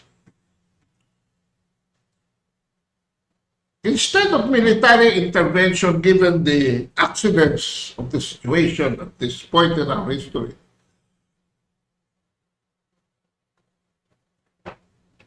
it is the not military intervention, but withdrawal of support that would lead to a constitutional succession para sa akin. Kasi yun na lang ang perhaps acceptable sa tao ngayon. Let the constitutional process take over. And let the whoever vice president will take over there decide later on kung he or she will take that issue. Pero ilagay muna natin yung democratic, kasi otherwise magiging banana republic tayo. Ha? O, hindi ba banana republic na ngayon kay Cory kung sino yung natalo ng eleksyon? Siya yung take over ng administration. Marami nagko-question ng ganun. Nobody took Cory Aquino seriously. And especially close relatives niya. Took it as an occasion for corruption and for liberalization, deregulation, privatization, that where we are now at its peak. Yeah. Well, before I forget, I think we should remind the Armed Forces of the Philippines their sworn duty to the Constitution, number one. Number two, and what does the Constitution say? The Armed Forces of the Philippines is a protector of the people, not of a person. Number three, it is very clear already that the present government head, leader of the Philippine government, has already harmed the people very severely, very seriously. Ilan ang namatay sa mga baha na yan? Trilyon ang pinag-uusapan na winaldas, ninakaw. The Armed Forces of the Philippines is not without a brain of its own. It is not unable to read the Constitution. It is not unable to read the sentiment of the nation. It is not unable to see the reality of the crisis that has been going on for decades, not just today, but it has just really reached its catastrophic peak today in corruption. That is why they can decide, as it has done before, it's been done before, withdrawal of support nga. Which has nabigyan na po ng blessing yung withdrawal of support ng Supreme Court nung panahon ni ERAP, rightly or wrongly, yung nang ginawa kay ERAP. So withdrawal of support means constitutional fealty, faithfulness to the Constitution, and therefore it is mandatory for the Vice President to take over. It is also important to remind the Armed Forces of the Philippines that there are provisions in the Constitution that provides for the removal of the President who will be deemed incapacitated. And that the Constitution also, the law also provides for an examination of the fitness of the President when necessary, when decided upon by the proper bodies, to be evaluated medically if still capable of performing his duties. I think we saw the most powerful challenge from the sister of Bongbong Marcos, si Aimee, attesting to the fact that the first couple and the children are into drugs. And as we know, I think medically that already is a real basis for demanding the hair follicle test, which is a very simple test. which will take a few seconds, yet is denied the nation by President Bongbong Marcos and his family. So the evidence is very clear. The AFP is intervening in defense of an indefensible presidency already. Nag-i-intervene na po si Browner in behalf of his patrons. So I think we need to follow the constitutional process because it's very clear na ang foreign power ay interesado na sa junta, transition government, ilalagay daw si Ramon ang mga misdirection na mga information misdirection. Sino pa? Si Gibo Teodoro daw, pwedeng ipalit. Yes, Chris? Sir, given yung situation ng bansa ngayon, sinasabi, hinug na yung pagkakataon, malinaw na yung mga ebidensya, malinaw na yung mga issue, galing na ang mamamayan. Ang tanong na lang, what is to be done para ma-rectify na? The military has to make a decision. Kasi ang ating mamamayan can move how much they want. No? Real or unreal. Yung November 13, hindi po totoo yun. Yan po ay panic po sa mga corrupt. By the way, yung mga oligarchs, corrupt din po yan. Nag-anunsyo lang ang Meralco ng 40 billion peso profit, hindi pa tapos ang taon. At pinagmalaki po ni Manny Pangilinan na magiging 50 billion peso profit nila at the end of the year. In the time when power costs are already destroying the economy and people's lives. No? So people must understand that. And that is why Corruption din yan. it is the military, the only institution that can change this country. Kasi kailangan itong mga oligarchs hindi naman natin aawayin o ipa-firing squad. Kailangan ilagay lang sila sa lugar. Yung mga public utilities na kailangan po ng bansa at ng mga taong bayan sa pamumuhay nila at pagpapaganda ng ekonomiya, ay hindi dapat po pagkakitaan ng ganyang katakot-takot ng mga oligarchs. Yan, tubig din yan. Yung infrastructure, mali-mali ang mga pinagkagawa. Kasi base sa business plan, hindi sa national strategic plan. Kaya si Ramon ang gagawa ng project ng airport na magiging sanhi ng baha. Tapos gagawa siya ng bagong plano para lutasin ng baha at kikita na naman siya doon. And ganyan po ang cycle. That is why wala pong maayos po sa Pilipinas ngayon. So, importanteng maintindihan ng ating madla, ng ating populasyon, at ng ating armed forces. And I think they do understand. Because in the last election, anong tawag doon, mga armed forces personnel na bumoto before the election, kasi may assignment sila sa presinto. Absentee voting. Absentee voting. Ang mayorya po ay nagboto ng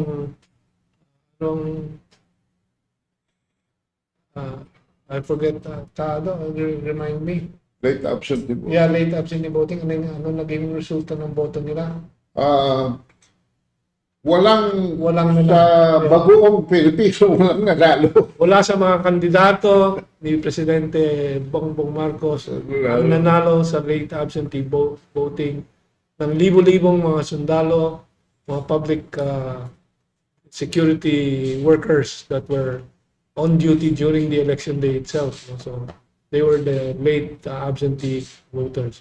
I think that reflects the real sentiment of the military. Ang nasa taas na lang po, yung top brass, ang problema. Kasi maraming negotiation dyan, maraming alok dyan, maraming interest dyan na kanilang inaalagaan din. Pero napunta Reported po yun. Wala na? Reported po ng Yes, yes. And talking about the common, I was reviewing, I was surfing, narinig ko yung statement ni Mr. Cardenas ng Duterte Youth. Duterte Youth. Na halos lahat pala ng countries. Nagulat ako pati US. Number one. Ang binoto nila na party list na number one was Duterte party list.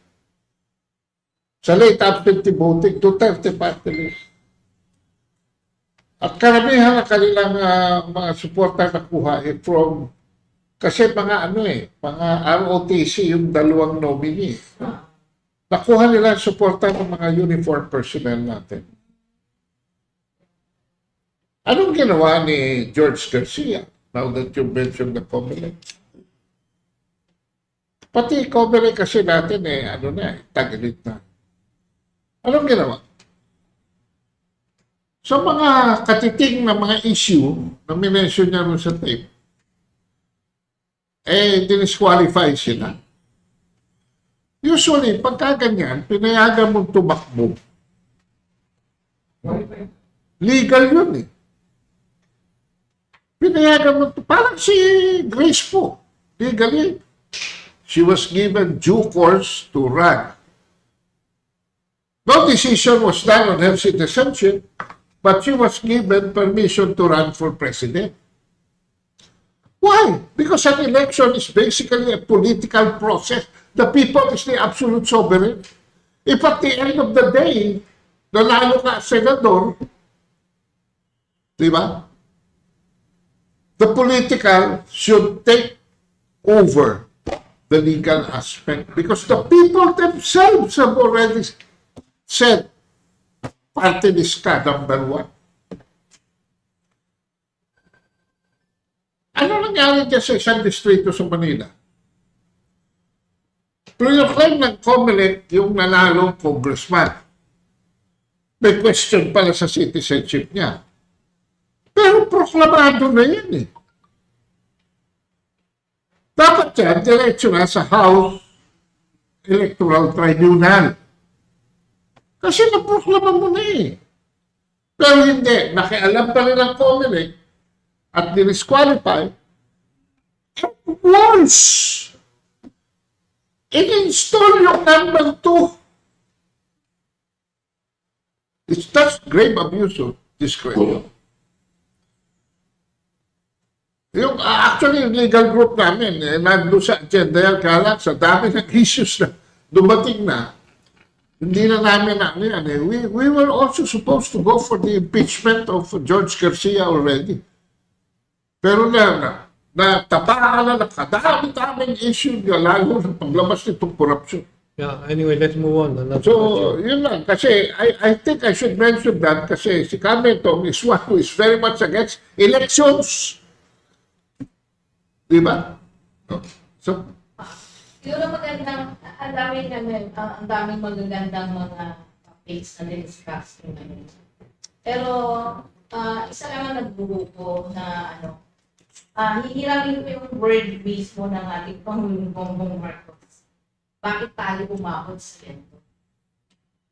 Kanina, meron po kayong slide, The Guardian, I don't know kung pwedeng ilabas. Yung Welcome to Ukraine, the most corrupt nation in Europe. Joshua, can you flash it again? So, ako bigla lang naisip ko, sinabi ko rin ang parlamento kanina na ang Pilipinas, are we the most corrupt in Asia? Yung tanong ko. So, remember na huwag natin kalimutan ng Ukraine ay nagkaroon ng gulo sa kanila. At tayo, parang nasa bingit na tayo ng ganyang sitwasyon. Can you further explain yung mga bragging statements? Kailangan ko. And another one, siguro, baka makalimutan ko lang, napakahalaga rin yung slide na pinakita mo kanina about the LED. Yung paano yung mga events, yung paano nila sinira yung mga iba't ibang bansa kasama tayo doon. Pero siguro dito sa atin, napakahalaga rin na mailabas. Kanina binanggit mo yung rapper. Siguro in our next forum, maganda mailabas mo yung kung paanong ginagamit nila ang media para i-brainwash ang tao, lituhin ang tao. Remember, marami sa mga media outlets natin ngayon ay pag-aari na rin ng mga politiko natin. At marami sa mga yan also ay CIA funded. just like the rapper and mga others na binanggit mo kanina. Kuya Ato. So, maganda din siguro yun lang, mailabas yun kasi that powerful picture na mailabas mo yun ay maraming matututunan ang ating taong bayan for that picture. Ano yung sa may tindig, yung National Endowment for Democracy and tindig. Yes po, yung kanina, may nilabas po kayo rin kanina tungkol dyan. Yeah. Pero siguro unahin po muna natin. Well, ulitin mo nga yung tanong mo, haba-haba Di eh. po, kasi yung, di ba, welcome Ukraine, the most corrupt. So, Yeah. tayo ba sa Pilipinas are the most corrupt nation in Asia? I think so at this point in time. We may have been corrupt for a very, very long time, but we are never this corrupt as we now see.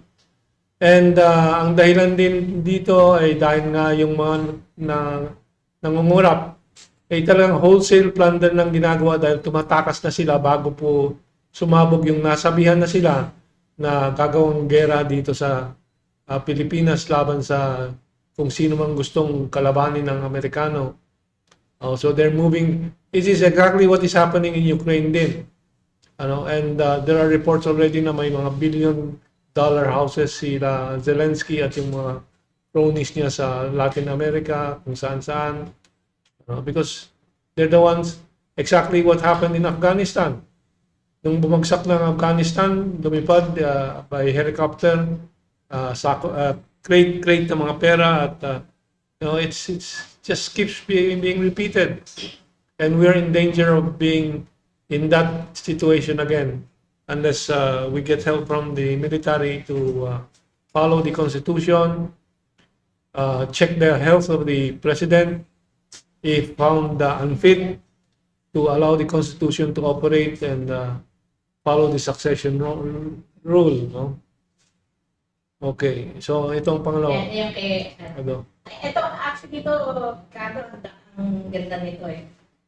Pag sinabayan mo yung, yung sa media natin, mas maganda nga picture eh. I remember there was a rally in 2021, I think, basta few years ago, na yung lahat ng mga oligarko, there was a statement, I think, with Capuch dati.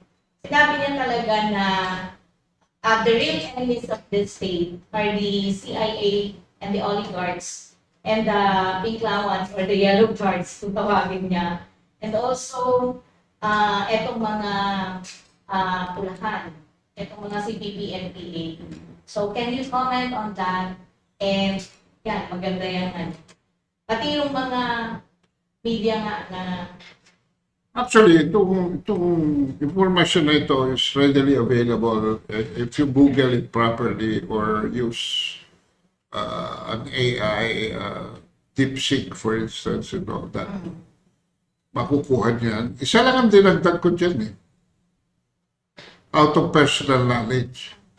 Liberal Party.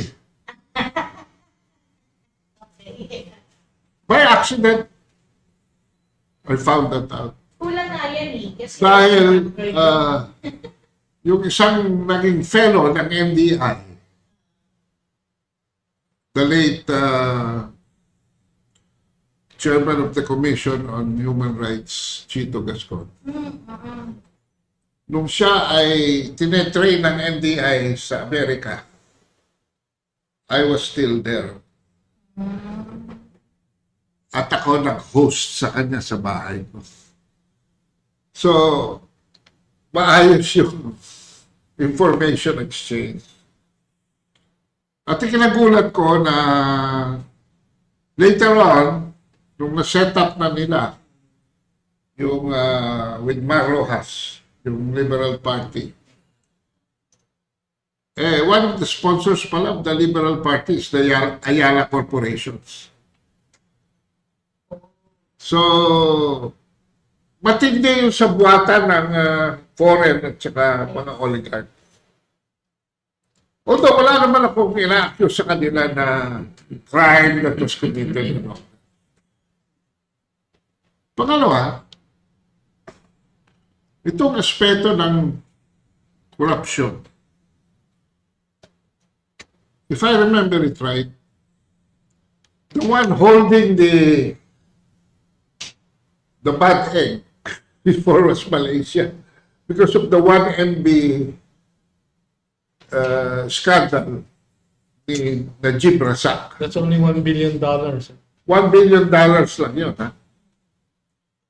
Eh, katumbas yun yung ating ano eh. Maharlika. Di ba? Maharlika.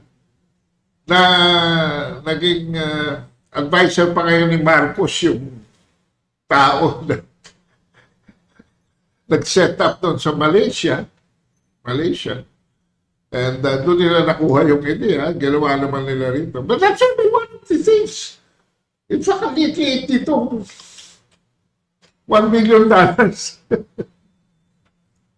So, yun ang reaction ko. But I will take your suggestion on, baka nga pwede pa natin ma-imbita rito si Bubi Tiglao because siya mas, kasi si Bubi is right in the middle of this because he is one of the co-founders of the PCIJ. At lahat ito, PCIJ is included with, is with verifies and, yan, yung mga nasa verifies, yung mga nasa Rappler ngayon, yung mga nasa Newsbreak, yes. puro PCIJ dati yan. Oo. At yung iba, nandun naman ngayon sa GMA TV, may isa ron na, ano nga ba, pangalan mo? Hindi ko nasasabihin. So, sige, we'll study that, have a separate forum about how deep have they gone sa ating, Brainwashing the sa ating mainstream media. Tapos, last na lang po. With all these things na talagang grabe, sabi nga di ba, bakit tayo nakarating dito? But obviously, tama po ba na sabihin na imposible hindi alam? Excuse me, may tatanong ka ba? Oh, okay. Yeah. And meron kasi mga rally na gagawin, like yung kanina sinabi mo, November 30. this November 30. But I understand and I know that there will also rallies na gagawin ng mga pro-Duterte, pro-country. Bilang, it's not just about Duterte, Sara Duterte or former President Duterte, but it's for the anti-corruption and for country na, can you, inform the public? I'm not familiar with all those rallies. I know marami UPI and the other sila UPI. Eric Tellis, but I'm Yes. not familiar kasi nakafocus ako dito sa paper na hinanda ko. I don't know if others are aware. But I'm going to excuse myself. I have a sudden appointment with the doctor na nag-text sa akin ngayon. So kayo nang magsama-sama mag-lunch. Maghahanda ako sa 1 o'clock kasi yun eh. Mamimiss ka namin. Sige, mauna ako. Okay po. Sige, thank you. So yung, pakiulit ang question. Hindi, tanong ko nga po kung about the mga anti-rally, Okay. Anti-corruption rallies on November 30. Any plans or any support na gagawin po ninyo? Specific, wala pa. Kung mga petsa, gano'n, pag-uusapan natin.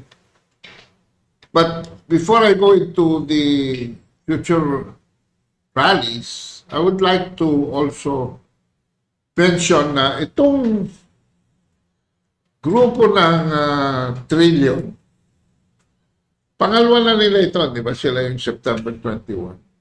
Malaki pinagbago ng posisyon nila, from September 21 to November 30.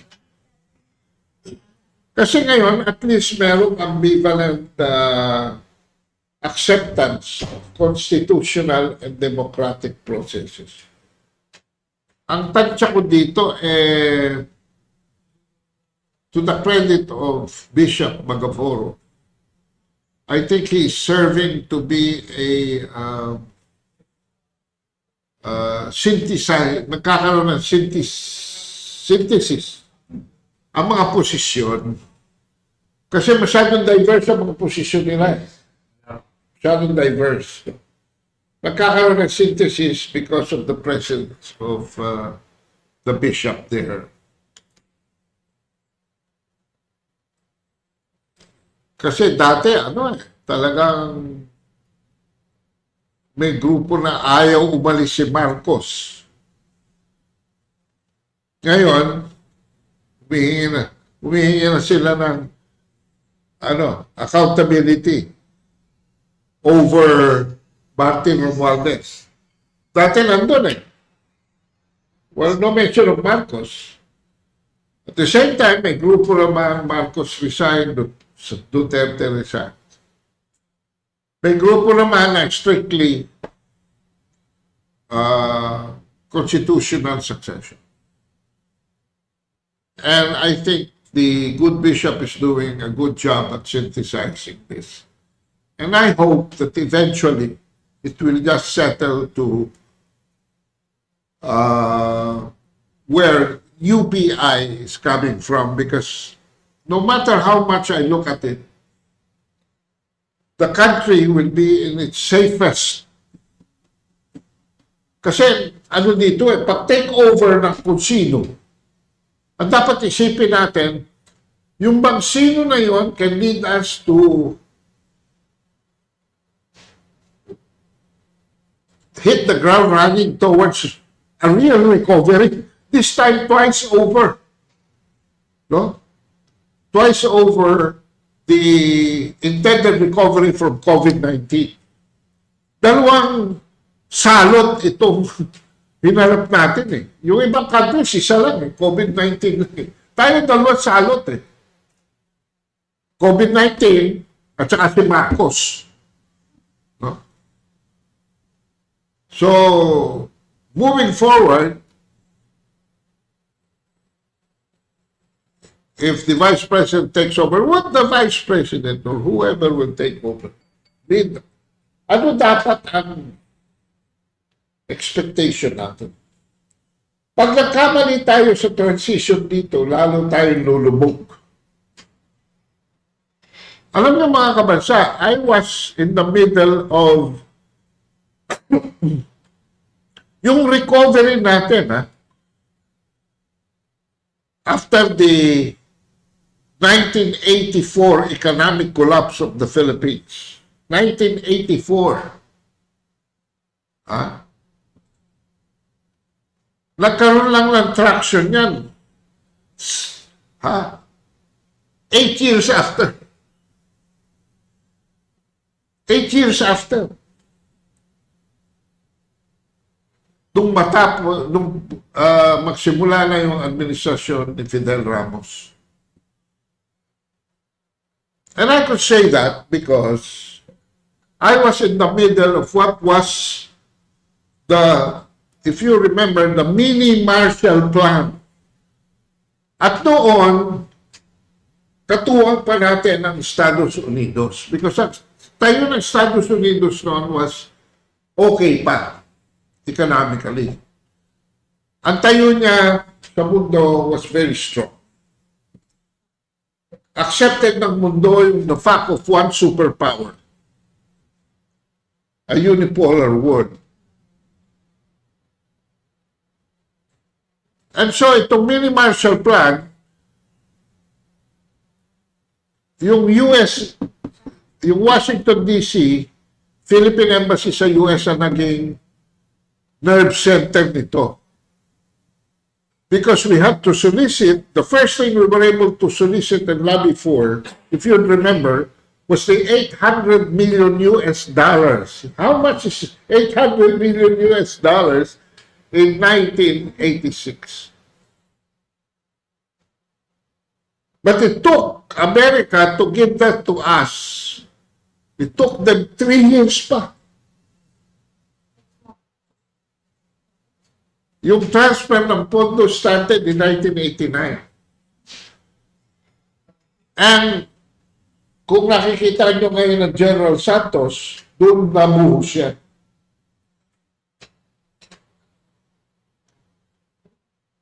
That money was used as a seed fund also for the recovery of many of what was before tatandaan nyo yung word na flagship projects. There were basically 7 flagship projects to put the Philippines back on its feet after the 1984 crisis.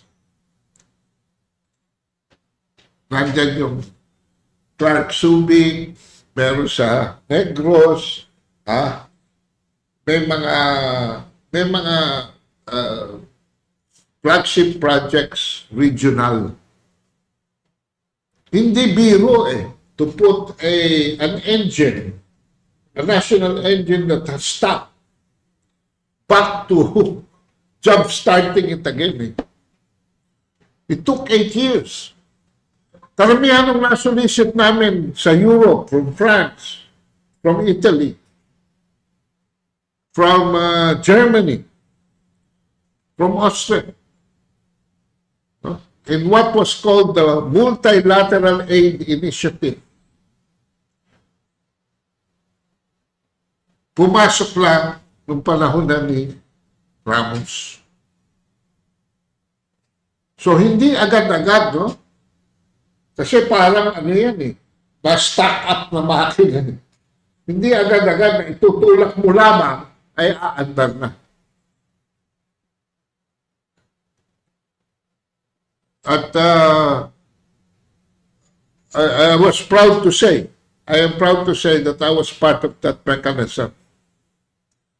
I was with the late Ambassador Emmanuel Pelaez.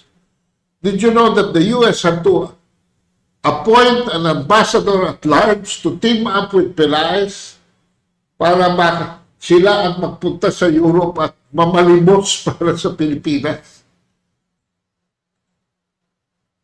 Pangalan niya was Ambassador Elliot Richardson. Yon mga hindi na mga nalaman, hindi na na-cover ng media. They were all done in without publicity. And if I remember it right, at that point, we were able to solicit anywhere between 12 billion US dollars to 15 billion US dollars. Pero alam nyo, nakakalungkot mga kabansa. Sabi ko nga, ang isang kotse na na-stack up, hindi nyo kaagad pwedeng itulak at paandarin.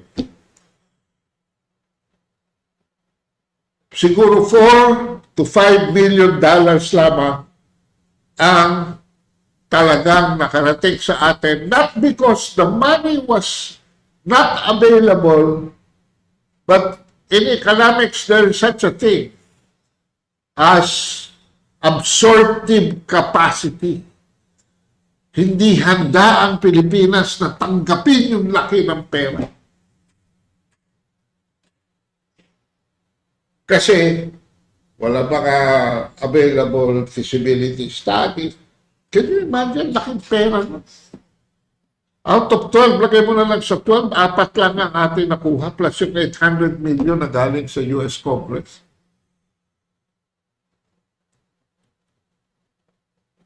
So, ang pangatlong portion na sagot ko kay Cathy is something like this.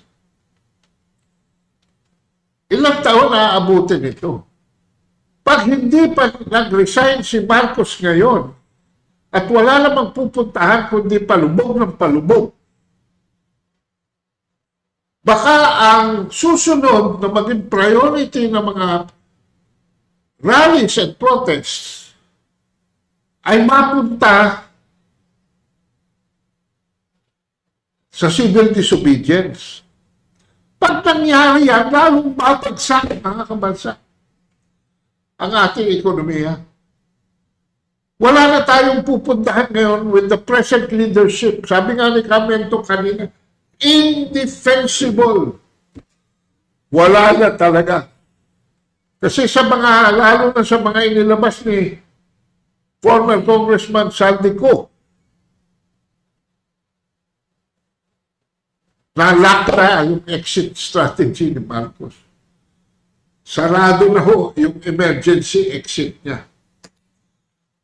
At kung siya'y naniniwala na siya'y makakaligtas dito, isipin na lang niya ang nangyari kay Erap. Ang problema, siya ba ay nasa tamang pag-iisip?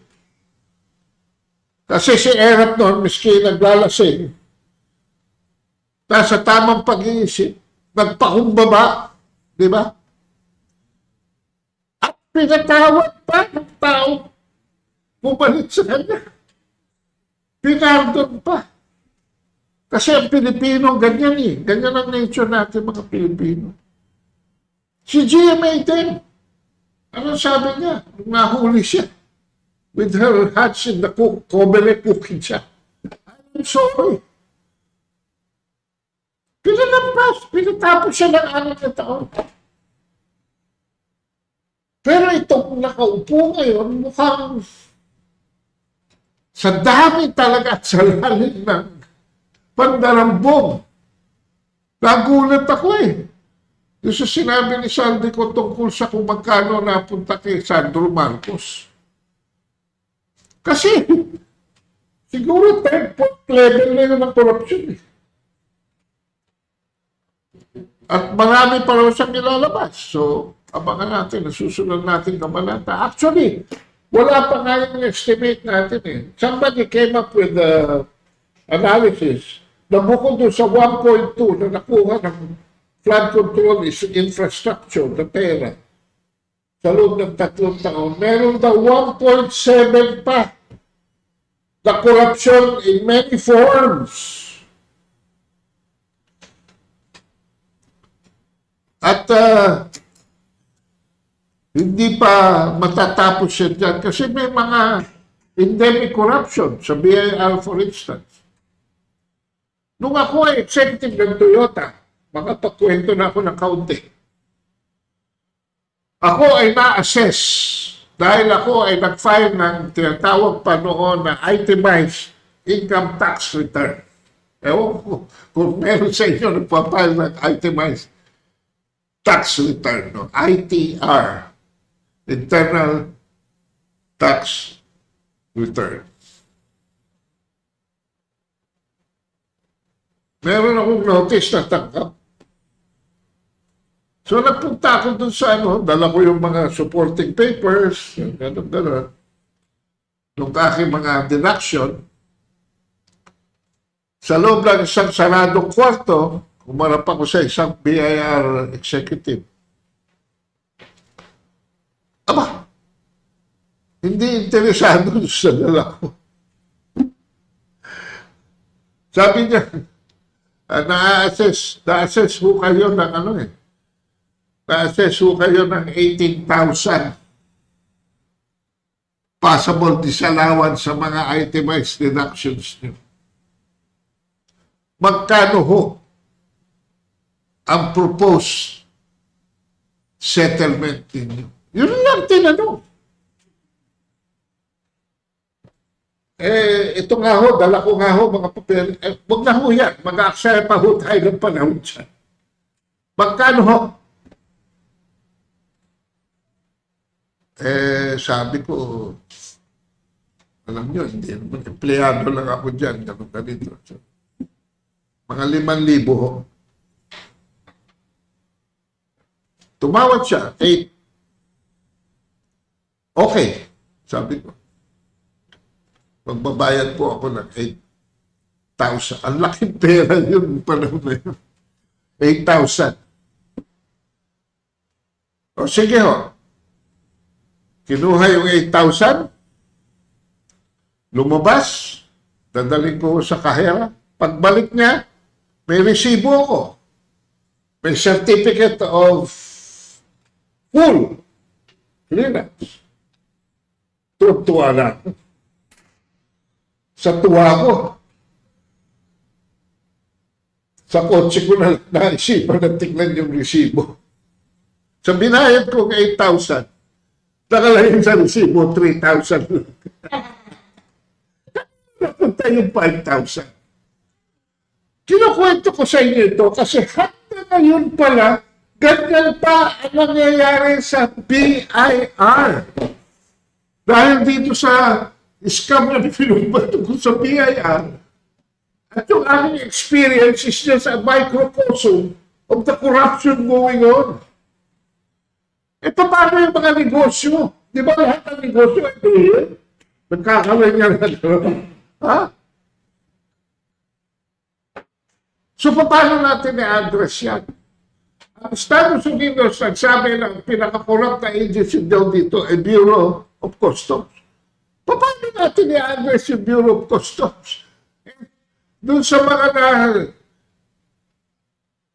samsam nila na kotse, may pinag-uusapan si Kuya Tunying at saka yung isang BIR, BOC. Na paano na yung mga galing sa inyo ay nare-register, hindi pa pala bayad yung taxes, yung buwis, yung duties na i-register na nila. So, hindi lang sa BOC, pati sa LTO. So, nako, ang hirap isipin talaga. At napakalalim na ating problema.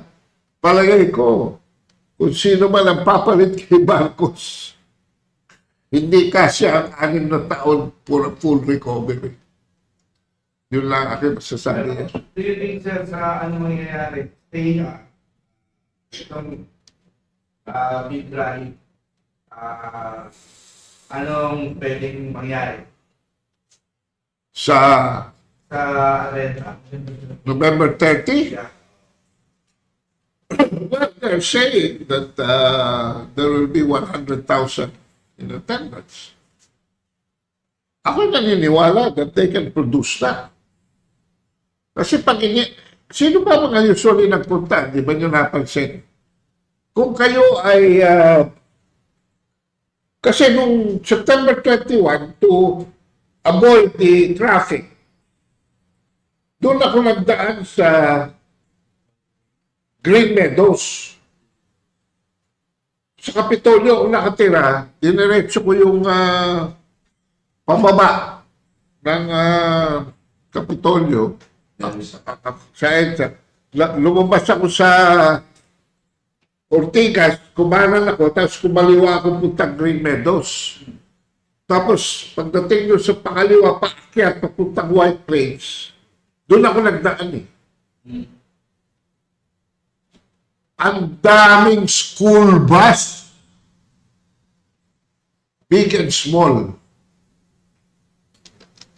So, karamihan ang dadalo dyan, mga Catholic schools. So, hindi ako magtataka kung napakarami nila. Ang dapat subaybayan natin ay kung ano yung kanilang posisyon sa issues. Kasi karamihan, sir, hindi resign. Abel pa? Ang iba, manawagan, hindi resign. Kundi tutasin lang ang korupsyon.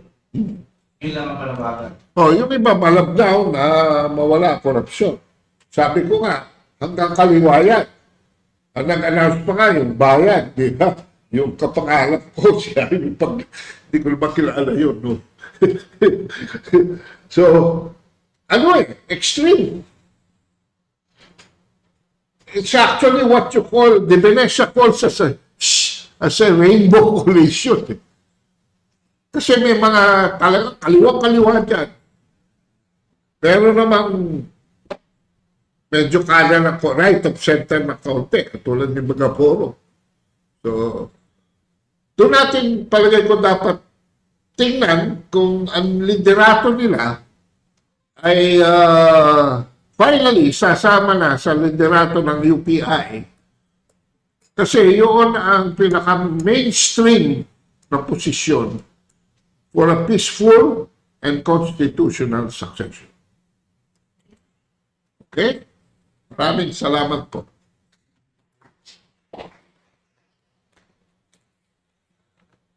Dami natin na discuss.